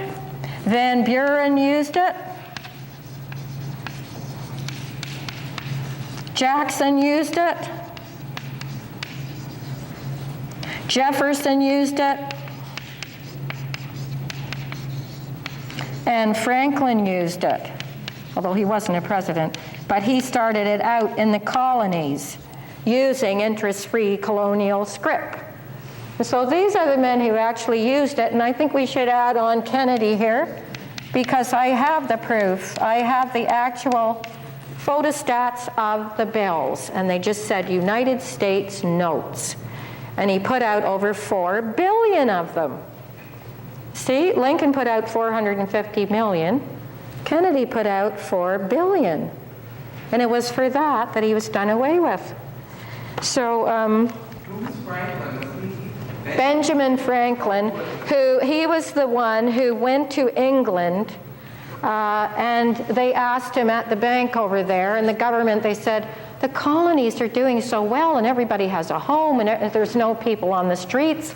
Meantime, in England, they had taken away all the benefits of the poor completely, done away with the poor law, and people were lying on mattresses chained to pallets in debtors' prisons. England was full of debtors' prisons. Poor people who couldn't pay were thrown in prison, chained and tied to the bed until they could pay. Oh, it's like this scam here. How smart. You have to pay the bill, so we're going to tie your leg to the bed, and you can just wilt away on a straw pallet there. But of course, they wanted to come and take the person's home, belongings, whatever. If they were in prison, how could they pay a debt? So we can foreclose on everything. You see, the banks really don't want people to pay off the loans or the debt, because they'll get the interest compounding year after year. And then when they can't pay, they will take what they have. But the banks would much sooner have that interest rolling in year after year. They'll never want the debt to be paid. That's how it's working. It's compounding as I speak here. Next year they'll tell us we're $700 billion in debt. Oh, there goes the hydro, give that away to the private guys, same people. Oh, can't have any health care anymore, but never once will they tell you that when they tell you government expenses are high, that's the interest. What they call the interest, government expenses. They will never ever on any of their books have any column that says interest. It will be under government spending. Well, that's like me buying 10 different things and going home and saying, okay, this is called Sydney's spending here. And somebody would say, well, what did you get? Oh, you don't need to know that. Just Sydney's spending. There it is. That's my account, yes. Is that why the government recently began encouraging interest-free mortgages, or not interest, but no down payment? Yeah, no down Trying to payment. encourage people to buy houses. Oh, no down payment, but you won't get an interest-free mortgage anywhere, my dear. Sorry, Yes, they encourage that because they want you to run up the mortgage, because you have to remember this. As much as they talk about inflation, they're trying to stop inflation. Here's another myth, okay? We're getting into the myths now. In 1970, houses, say a semi-detached two-story house, was roughly about $25,000, okay? Those of you who can remember back that far? Just a normal semi-detached, two-story house on a regular street, $25,000. What are they now? $250,000. And yet they're saying they're keeping inflation down. They won't tell you what the real inflation is. Now, what are you making now? Are you making 10 times what you were in 1970? Have you been downsized? Do you even have a job now? Do you? Look, this is the real inflation. They don't want you to even think about that. Most young people can't afford a home now, so condos are big, where you buy the condo and then you rent it again because you're paying all these expenses every month to keep the condo going. That's an even better deal. You bought the damn place, but now you're paying $700 or $800 a month so that you can have security and the bloody heat and whatever. So now this is the other deal, because people cannot afford homes. This is I'm talking about these architectural abortions that are just, you see on any side street in Toronto. I mean, ugly, ugly. That's what they cost now. In 70, it was $25,000 for that place, okay? So now they're trying to still say there's no inflation. But do you have an inflated salary? Does anybody here have the kind of salary? I'm saying not too many people now can even afford this little house. They're signing on to a lifetime of debt. Debt. And that house, over the 50 years that house has stood there, try and figure out how much money that house has made. And most of it in interest. Just go home one night, if you own a house or a mortgage, try and figure out, by the time your house is paid for, or if you've paid for it but you have the figures, try and figure out how many times you bought your house. Go home and figure that out. 3 times. You have bought 3 times, have you? Well, you must have bought it a while ago, because I would say anyone buying now can look at 6 times. And what is most of it? Interest, interest, interest that you're paying. And what happens with the mortgage?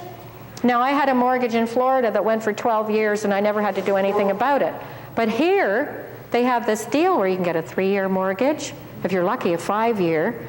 But usually, you have to renegotiate that mortgage every few years. Now, when you renegotiate and they charge you a $1,000 fee, that wipes out anything you've paid on the capital in that house for your first 5 years.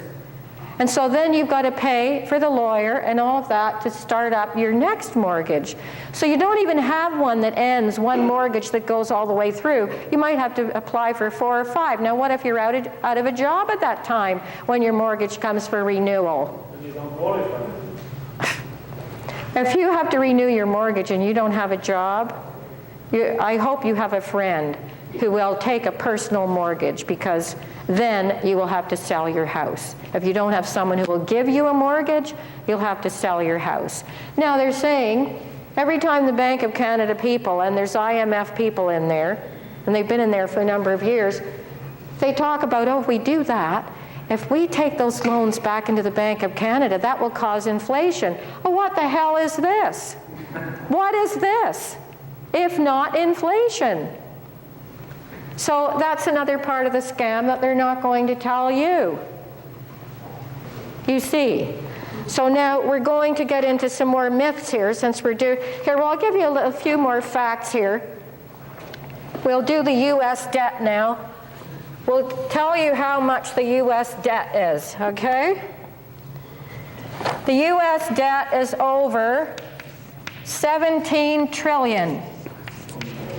17 trillion, and no one ever asks, who's getting the interest on that? What? The government's not getting it because the government owes it. So to whom does the government owe the 17 trillion? Look over there. Just look over there. Now, that's the debt in the U.S. today. The debt service, now that's an interesting word. The debt service, all right? That's another euphemism they love. Means the interest on the compounding debt. So what is the debt service every year in the U.S.? This is the interest everybody's paying out now for this. The debt service is 400 billion a year. We're lucky, ours is only 45 billion. We're very lucky compared to the Americans. Debt service, 400 billion per year, and that's why you see Americans, even in Florida, standing there with big cardboard signs, will work for food. And I've seen it there. Now, let's just compare now. Consumer spending, this is what people spend all year down there. Consumer spending in the States is 260 billion. Now that's less, look, it's almost half, just half of what they're paying on the debt in interest. Now this is all going to implode because it can't work. Now, the trade deficit. This means they're not selling as much as they're buying, okay? So they have a trade deficit. Now, the trade deficit, mostly with China, deficit, is 500 billion. There.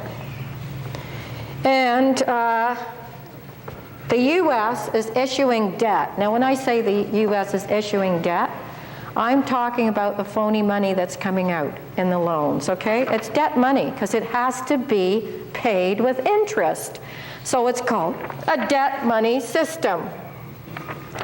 So they're issuing debt money at the rate of, now you're not going to believe this, at the rate of 1.3 billion a day.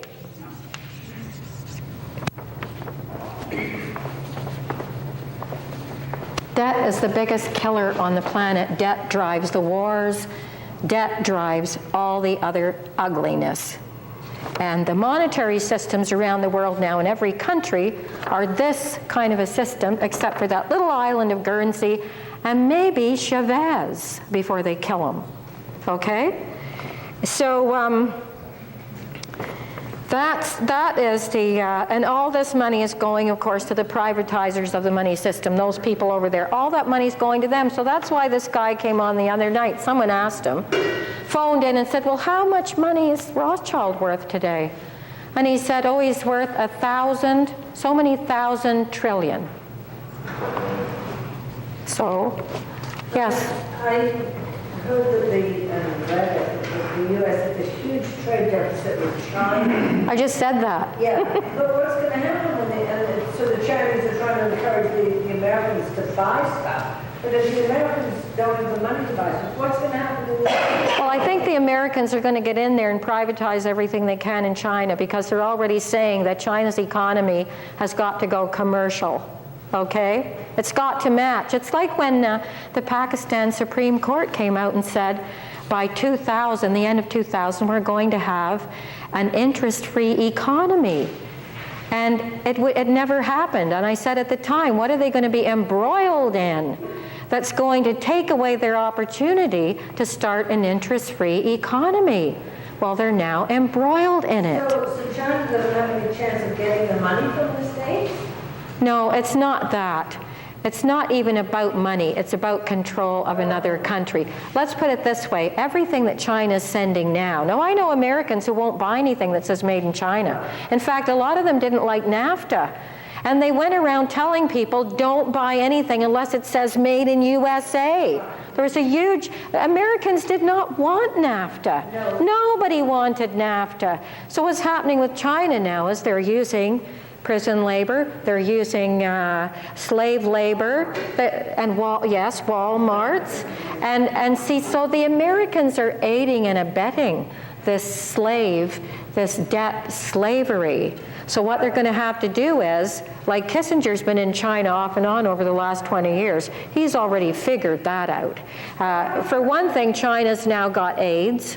And where the SARS started in China, I might as well tell you this because nobody else, the media that I gave it to, and I've got all the proof of it, the SARS started at one of those American biotech firms in that very province in China.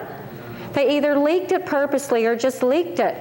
But there's 2 American biotech firms in that province in China, and China allowed them to come in and do that there because they were paid to allow that.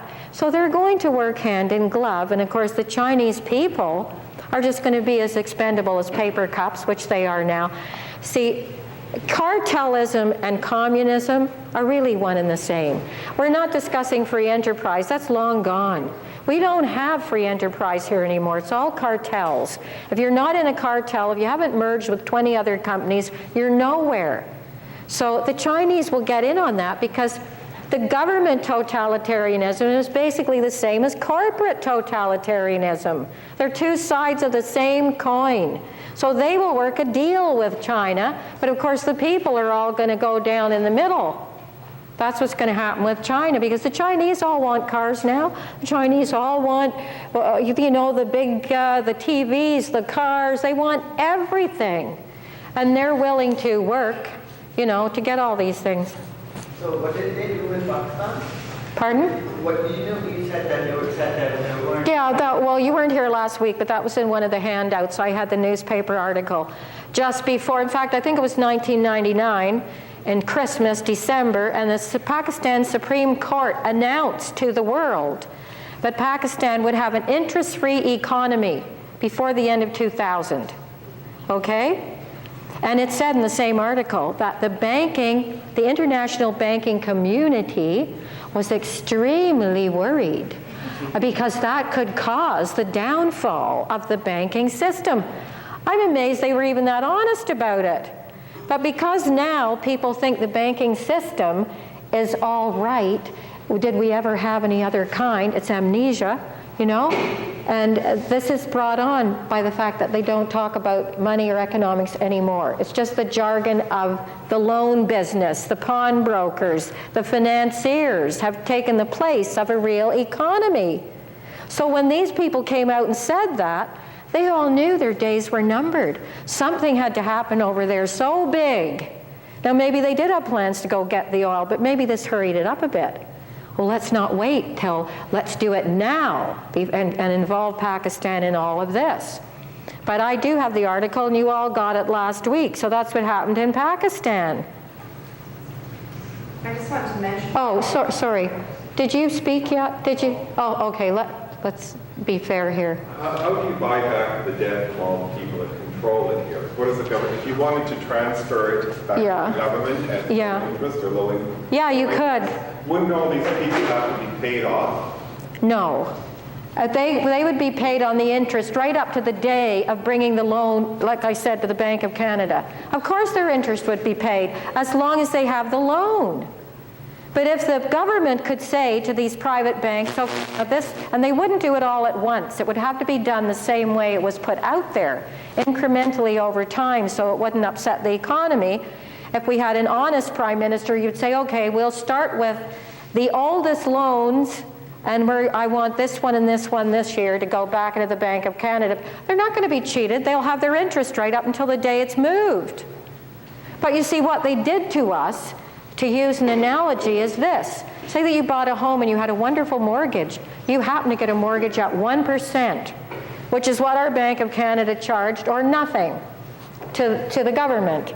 So then you had this mortgage, you go on paying it, you think, God, in 10 years my house is paid for. This is great. Couldn't be better. And so about the third or fourth year along, suddenly you get a notice in the mail with your new monthly payment, and it's gone up $100. You go, what? You rush down to your bank. You say, what's happened here? I'm paying 1%, I've been paying it all this time, and your bank manager says to you, oh yes, forgot to tell you. We took your loan out of our bank and we gave it to this bank over here, and now they want to charge you 10%. Sorry. That's exactly what they did to us. That's why it's illegal. It shouldn't have been done. We had no control. There was no referendum, nothing. Those loans that were in our bank at 1% were suddenly in other banks at 4%, 5%, 6%, and so now we pay $45 billion every year in unnecessary interest. Now, who else has a question that hasn't? Okay, you. How did this happen historically? Like, who actually gave away the money to the private banks? Well, Mackenzie King, when he said only 50%. But later on, you said that 1974 they gave it. Chrétien became finance minister. It's not any one person. It's a policy. So whoever steps into the minister's job of finance, the policy was changed. They follow the policy. So most loans coming in after that are farmed out to private banks. It's never one person, it's a policy. And how that policy comes about is the same way in 1913 when they did this amendment here. This amendment probably wasn't even noticed.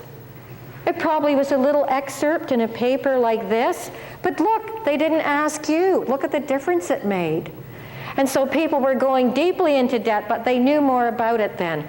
So they really got on to him. He had to promise something. So he promised that the Bank of Canada would produce 100% of the money if he got in as Prime Minister. And he got in, and he switched it to 50% because of Rockefeller. So that's what happened. You cannot divorce economics from politics. They do that in the schools, though. If you go and you take economics here, they won't talk anything about politics. You go and take political science, they won't talk economics. These things are always combined. One rules the other. If you're born into a poor family, you're probably going to turn out to be a socialist. If you're born into a rich family, you're going to be like Harper. You know, even if he wasn't. He likes the idea, you know, the idea of being superior and having more money. So this is what's happened now in the States, and the debt money that they're pushing out of the banks is that much every day. Sydney, now, do you think that this is going to affect our present democracy? It already has. No, it's okay. No. But what my concern is today is how democracy is being eroded, and I'm wondering if this is really going to push democracy out of the picture. What, this money system? Democracy that we know today. We have, actually, to tell you the truth, as Kennedy said once, or somebody said, democracy is a wonderful idea. I think it was Gandhi said, democracy is a wonderful idea, and someday we might have some. I mean, there has been no democracy because, and I'll tell you why. Remember this, without economic democracy, there can be no democracy. Economic democracy is the real democracy. Well, I'll give you an example. Even when I was small, I think I was about 9 years old, and I had this book, and it was called Days of Democracy, and I called it Days of Democracy. I mean, I was only 9, what did I know? It sounded like a nice word to me, democracy, whatever. Anyway, you cannot have without economic democracy. It's impossible. For instance, the land of the free, blah, blah, is based on an assumption, a very false premise that everyone at birth has equal opportunity. No, they do not. And the only way to level that out is to have social programs, is to have a social infrastructure so that at least everyone can have a roof over their head, basic food needs, and health care. Without that basic infrastructure, there's no hope for having democracy. And with money produced by a lot of private pawnbrokers that demand exorbitant interest, there's no way any country can have democracy. No way at all. So they believe this illusion. That's why your books, The Illusion of Democracy, the essay that I wrote, that you're picking up tonight, will explain that to you. It's impossible without economic democracy to have a real democracy. And this does not mean communism. Marxism is just as bad as overrunning capitalism. They're two sides of the same coin. What we have to have is a balance. So now I'm going to show you the balance. So we've done the myths. The banks only lend deposits, big lie. Government creates money, big lie. We can pay off Canada's debt, another big lie. We have a reserve in the Bank of Canada, another lie. Myth 4, Canada's assets are low, so we have to borrow from these guys, biggest lie of all. And a nation can go bankrupt, another big lie. A nation can't go bankrupt as long as there are people there, even if they have to build clay houses out of mud and do their own planting. A nation cannot go bankrupt, but when these bankers are not going to be paid any more interest, they declare you bankrupt. You're bankrupt nation, you can't pay us. Even if you say, go to hell, we've already paid our debt 5 times over. This is it, we're not paying any more on it. It's paid. So then they'll call you bankrupt. You won't get any credit with any of these fabulous families.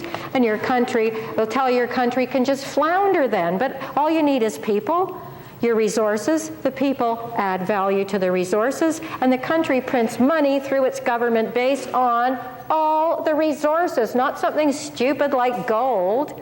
Come on. That went, even Keynes didn't believe in that. So now we're going to go on to just a sec. I'm going to show you a system that actually could have worked, and that Congress in 1932 voted for this system overwhelmingly in a bill called the Goldsboro Bill. I have a copy of it, the House of Representatives, 1932. Voted overwhelmingly to use this kind of an economy by about 160 to 40, and it was squashed before it got to the Senate. Squashed. So anyway, I'll be explaining that now. And just that one question before I start. Does Paul Hellyer of the CAC Party, does he not talk about taking the money? Of course he does, yeah. Private banks and putting it? Yes, Okay. Paul Hellyer actually was in government for quite a while. Then he discovered later on in life what the banks were really doing, and he's been talking about it ever since. He's had 3 or 4 books out. He belongs to the Canada Action Party that he's chosen, or somebody's chosen Connie Fogel to lead it. It's all about our money, yes. But they figure Paul Hellyer's getting on. I mean, he's 80 or something, and Connie Fogel might give it a good try, but they're not worried about it. These people are not worried about that. Because if push comes to shove, they're in the majority. I don't care if they are only 3%, 1% of the people. They've got all the money to buy all the guns. So if I'm alone in a room with 20 people and I have a machine gun, I'm the majority. Don't kid yourself. It's not anything to do with numbers. If I have the power, I'm the majority. So that's why it's hard to have a democracy when you've got one tiny group issuing the money when they want to issue it, pulling it back when they want to pull it back. It has nothing to do with our value or the work we're doing. It's just purely on a whim of how much interest, how many more properties and resources can we grab if we give them another depression, just pull that money in, give them a depression where there's no money, even though everything else is there, but we manage the purse strings. So as I told you, it's like the guy with the theater. The theater with 500 seats. He issues tickets, 300 tickets. This is our economy now, in a nutshell. Everyone comes to get in to see the show, the citizens. He sells 300 tickets, they come in. Then he says, okay, no more tickets, everyone go home. The people still waiting in line look in the door and they say, yeah, but there's 200 more seats in there. Haven't got enough tickets. Now that's what they've done with our money. Everything we need is there. The people are there to perform all those jobs. Money is numbers. That's all it is. It's numbers. It's to get things done. It's to give you a share in your country's resources. It's to give you the respect and whatever you have earned, and earned by simply being a citizen. That's what money is, okay? It should not be a commodity. They've turned it into a commodity. They bet on it. They manipulate economies by betting on this dollar, that dollar. This should never have been done. Money should never have been turned into a commodity. But if you privatize something, that's what it is. So our hydro will end up being a commodity so that old people will freeze to death in their homes in the winter. They can't afford the heat. They can't afford the heat. Think of that. Same with water. When they poisoned everything else, we're buying water now. And several companies have a grip on the water. The air is so polluted, if they could bottle fresh air, they would, and sell it to people. And our health care is up for grabs. And the excuse is that we cannot afford it. And it's all about that. We might as well be in the United States because our system is copying them now exactly. Exactly. So that's what's happening here. Yeah? I just wanted to see how this has all been kept so successfully out of our education system, in our schools, in our colleges, and our universities. And I know you mentioned the technical science, that's what you learned, particularly it's not integrated, but it just seems to be absolutely astounding how it could have been kept so successfully out of our general education. Well, if you have all the money and you've manufactured it from thin air, and it doesn't cost you anything to write a check for $5 billion, and you can fund those universities. You fund those medical laboratories that sell you 100,000 Canadians die every year from prescription drugs alone. So if you have your hand on the printing press, you can buy off anybody and buy anything. We've got to take the printing press away from these people. They didn't have it at the start of history, but now the media is paid, everything is paid, so that you can hear a guy on the news talk about the debt. Well, I understand that the media, the control, I understand that Yes. the university level, the corporations that run the Yes. universities, but at the school level, the control of the curriculum. So You mean public school? But Universities. no, well, no, of course they control the curriculum. If I am a teacher of economics and I come in here and I was to give a class like this, I wouldn't last a week. Not a week. I would be gone. So you've got professors who worry about tenure. You've got everybody where it's I'm in the boat, shove off, okay?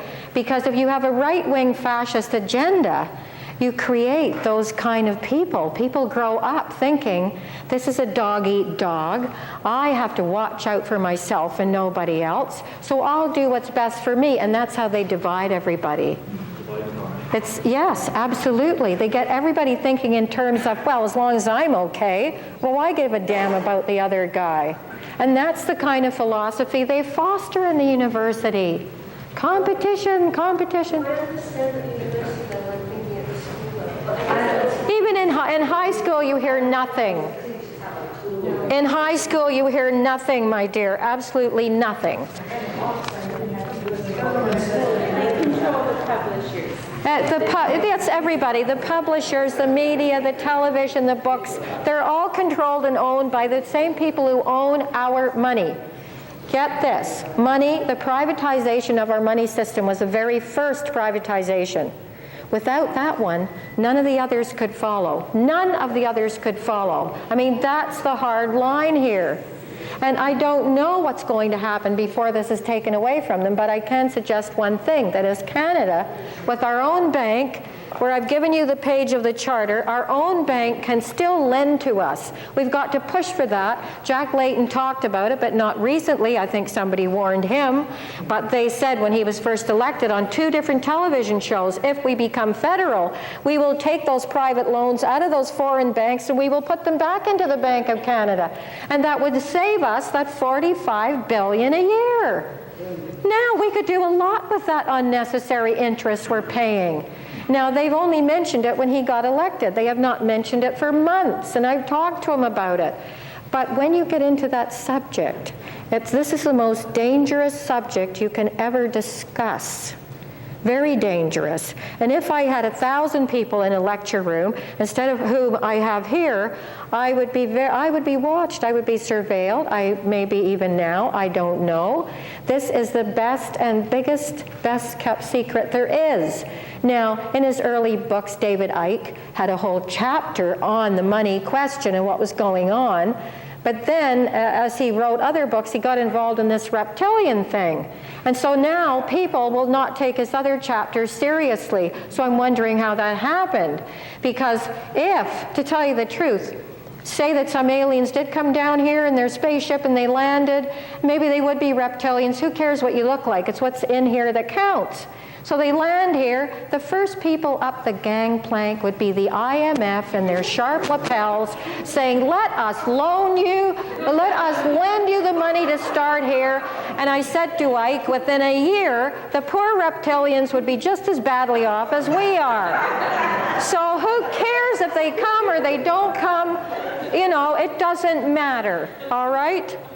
So this class is not about political correctness. We're not going to discuss Sasquatch or alien proctologists, or none of those will be discussed in here.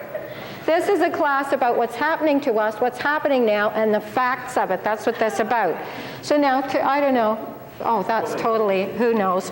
Anyway, I want to go into the last part of this to tell you why the Congress in 1932 passed this Goldsboro bill 160 to 40. And after that, now this is the closest bill they've ever done that comes close to the social credit idea. Social debt right now. Social credit has nothing to do with socialism, with communism, with Nazism. That was all a lot of drivel so that people would stop thinking about this, okay? And actually, back in the time of Douglas, and I will explain to you who Douglas was. He was an engineer. He did huge projects for the British Crown. It was around 1921 that he started in India doing huge projects. His wife was an engineer. He was an engineer. And he had a project to do in India, building a bridge. So all the people were there, all the cement and material and everything was there. And he said, okay, let's get started. We're going to do the bridge. And the town or city said, no, we can't do the bridge. He said, why? I've got thousands of people. I've got all the material. They said, no money. We have no money. So Douglas, being an engineer, because I trust an engineer over any other kind of science, because that's just what it means. You follow, form follows function. You do the most explicit and shortcut you need to do to make something work. So he said, well, if I have the men and I have the materials, just because I don't have money, so he started thinking about it, and he thought, isn't this so stupid? I don't know if the bridge ever got built, but the point was it started him thinking, and he started thinking about this formula that I'm now going to put on the board. Now the difference, what happened with Douglas was he was so popular with these ideas. He said, no, people should not be given social debt. People should be given social credit. Now do you understand what social credit means? Doesn't mean socialism, but they've twisted all the information about it around so that people will never think about it again. And when it came out in 32, they knew about it on every continent. He was on all kinds of radio shows. People were talking about it, and governments were thinking about using it. And then in 1932, when he talked in the States and this went through Congress, it scared them to death. Even the Russians said at the time, we're not afraid of capitalism, we're only afraid of this social credit idea of Douglas. So what happened in 1932? These people spent $23 million, that's big money for 32, to get Douglas off the air. He was never to have another lecture in America anywhere. He was never to appear on any radio show, nothing. They spent $23 million getting rid of these ideas because they were so dangerous. Even the Russians said, there's only one thing we fear, that's Douglas. And the United States, after this went through Congress, said the same thing. So that stopped that. They didn't kill him. But I'll just, in 1929, he addressed the World Engineering Congress in Tokyo, and his subject was application of engineering methods to finance. So this is what he did with it. And then I will explain to you, he's got a 3-part formula here, and the first part of it, of course, is what we had. Money created by government bank at no interest. And no country has ever been allowed, ever, to try all 3 parts of his formula. If they try one part, they'll say, oh, Douglas's ideas failed. Look, you failed.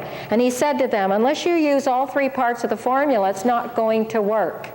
So I will describe it for you now, and any moron or economic illiterate that comes up to you and says, and I've heard them say, oh, Douglas, yes, that was that anti-Semitic Nazi stuff out west. And so this is what's gone on so that people will not think about it, because if they started using this in 32, this would all be gone. There would be no debt, no huge debt today. And these people would just be in little tiny banks lending what they had, not pretending they had money and lending it. So the first part of the formula is money must be issued by government without debt, which is no interest on it.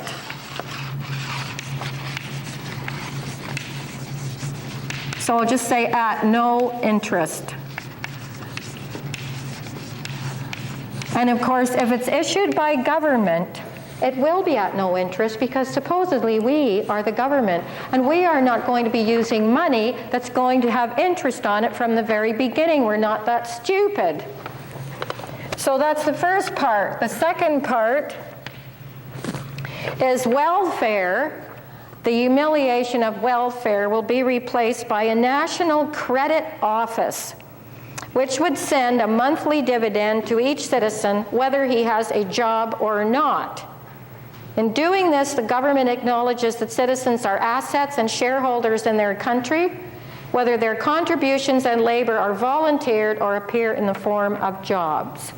Now, there was an article you got last week, you got it at home, in the Star, and the title was, "It's Time for a Citizen's Income."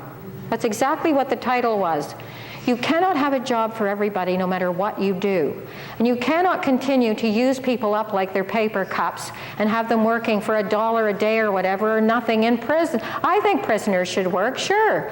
But don't let the corporations make the money on it. If they're going to work, give the money to the government and let it get back to the people who are victimized. But in the prisons, it's all corporations. They've got them in there making furniture, making reservations on planes. They're doing everything. And in China, they're selling organs from political prisoners who get shot in the head so as not to destroy any of these organs. So, I mean, people are resources, and the way things are going, people are going to be more physical resources. You know, if you've got good organs and you're fairly young, that'll be you. You'll be contributing whether you like it or not. So we have here a national dividend, whether you have a job or not. And Douglas had one rule. He said, if you earn in a month 4 times more than what the dividend is, then you'll forsake the dividend. But anybody who doesn't make 4 times the dividend will get the dividend. So it was very fair. And that would value women and Everyone, every adult in the country. yeah, because women who raise families are devalued. Yeah, you weren't here last week. Yeah, that's true. Yes, most of the free labor on the globe is women, okay? So then 3, his third step was a little bit more complicated, but not very. Now, it was called the compensated discount. That sounds very complicated, but it isn't. I'll tell you what, here, let me get some space here. The compensated discount was what made it work, and the compensated discount was what they did not understand or didn't want to understand. And it makes perfect sense, and anyone in here who studied engineering will realize that economics is engineering, and it can be engineered to suit any philosophy.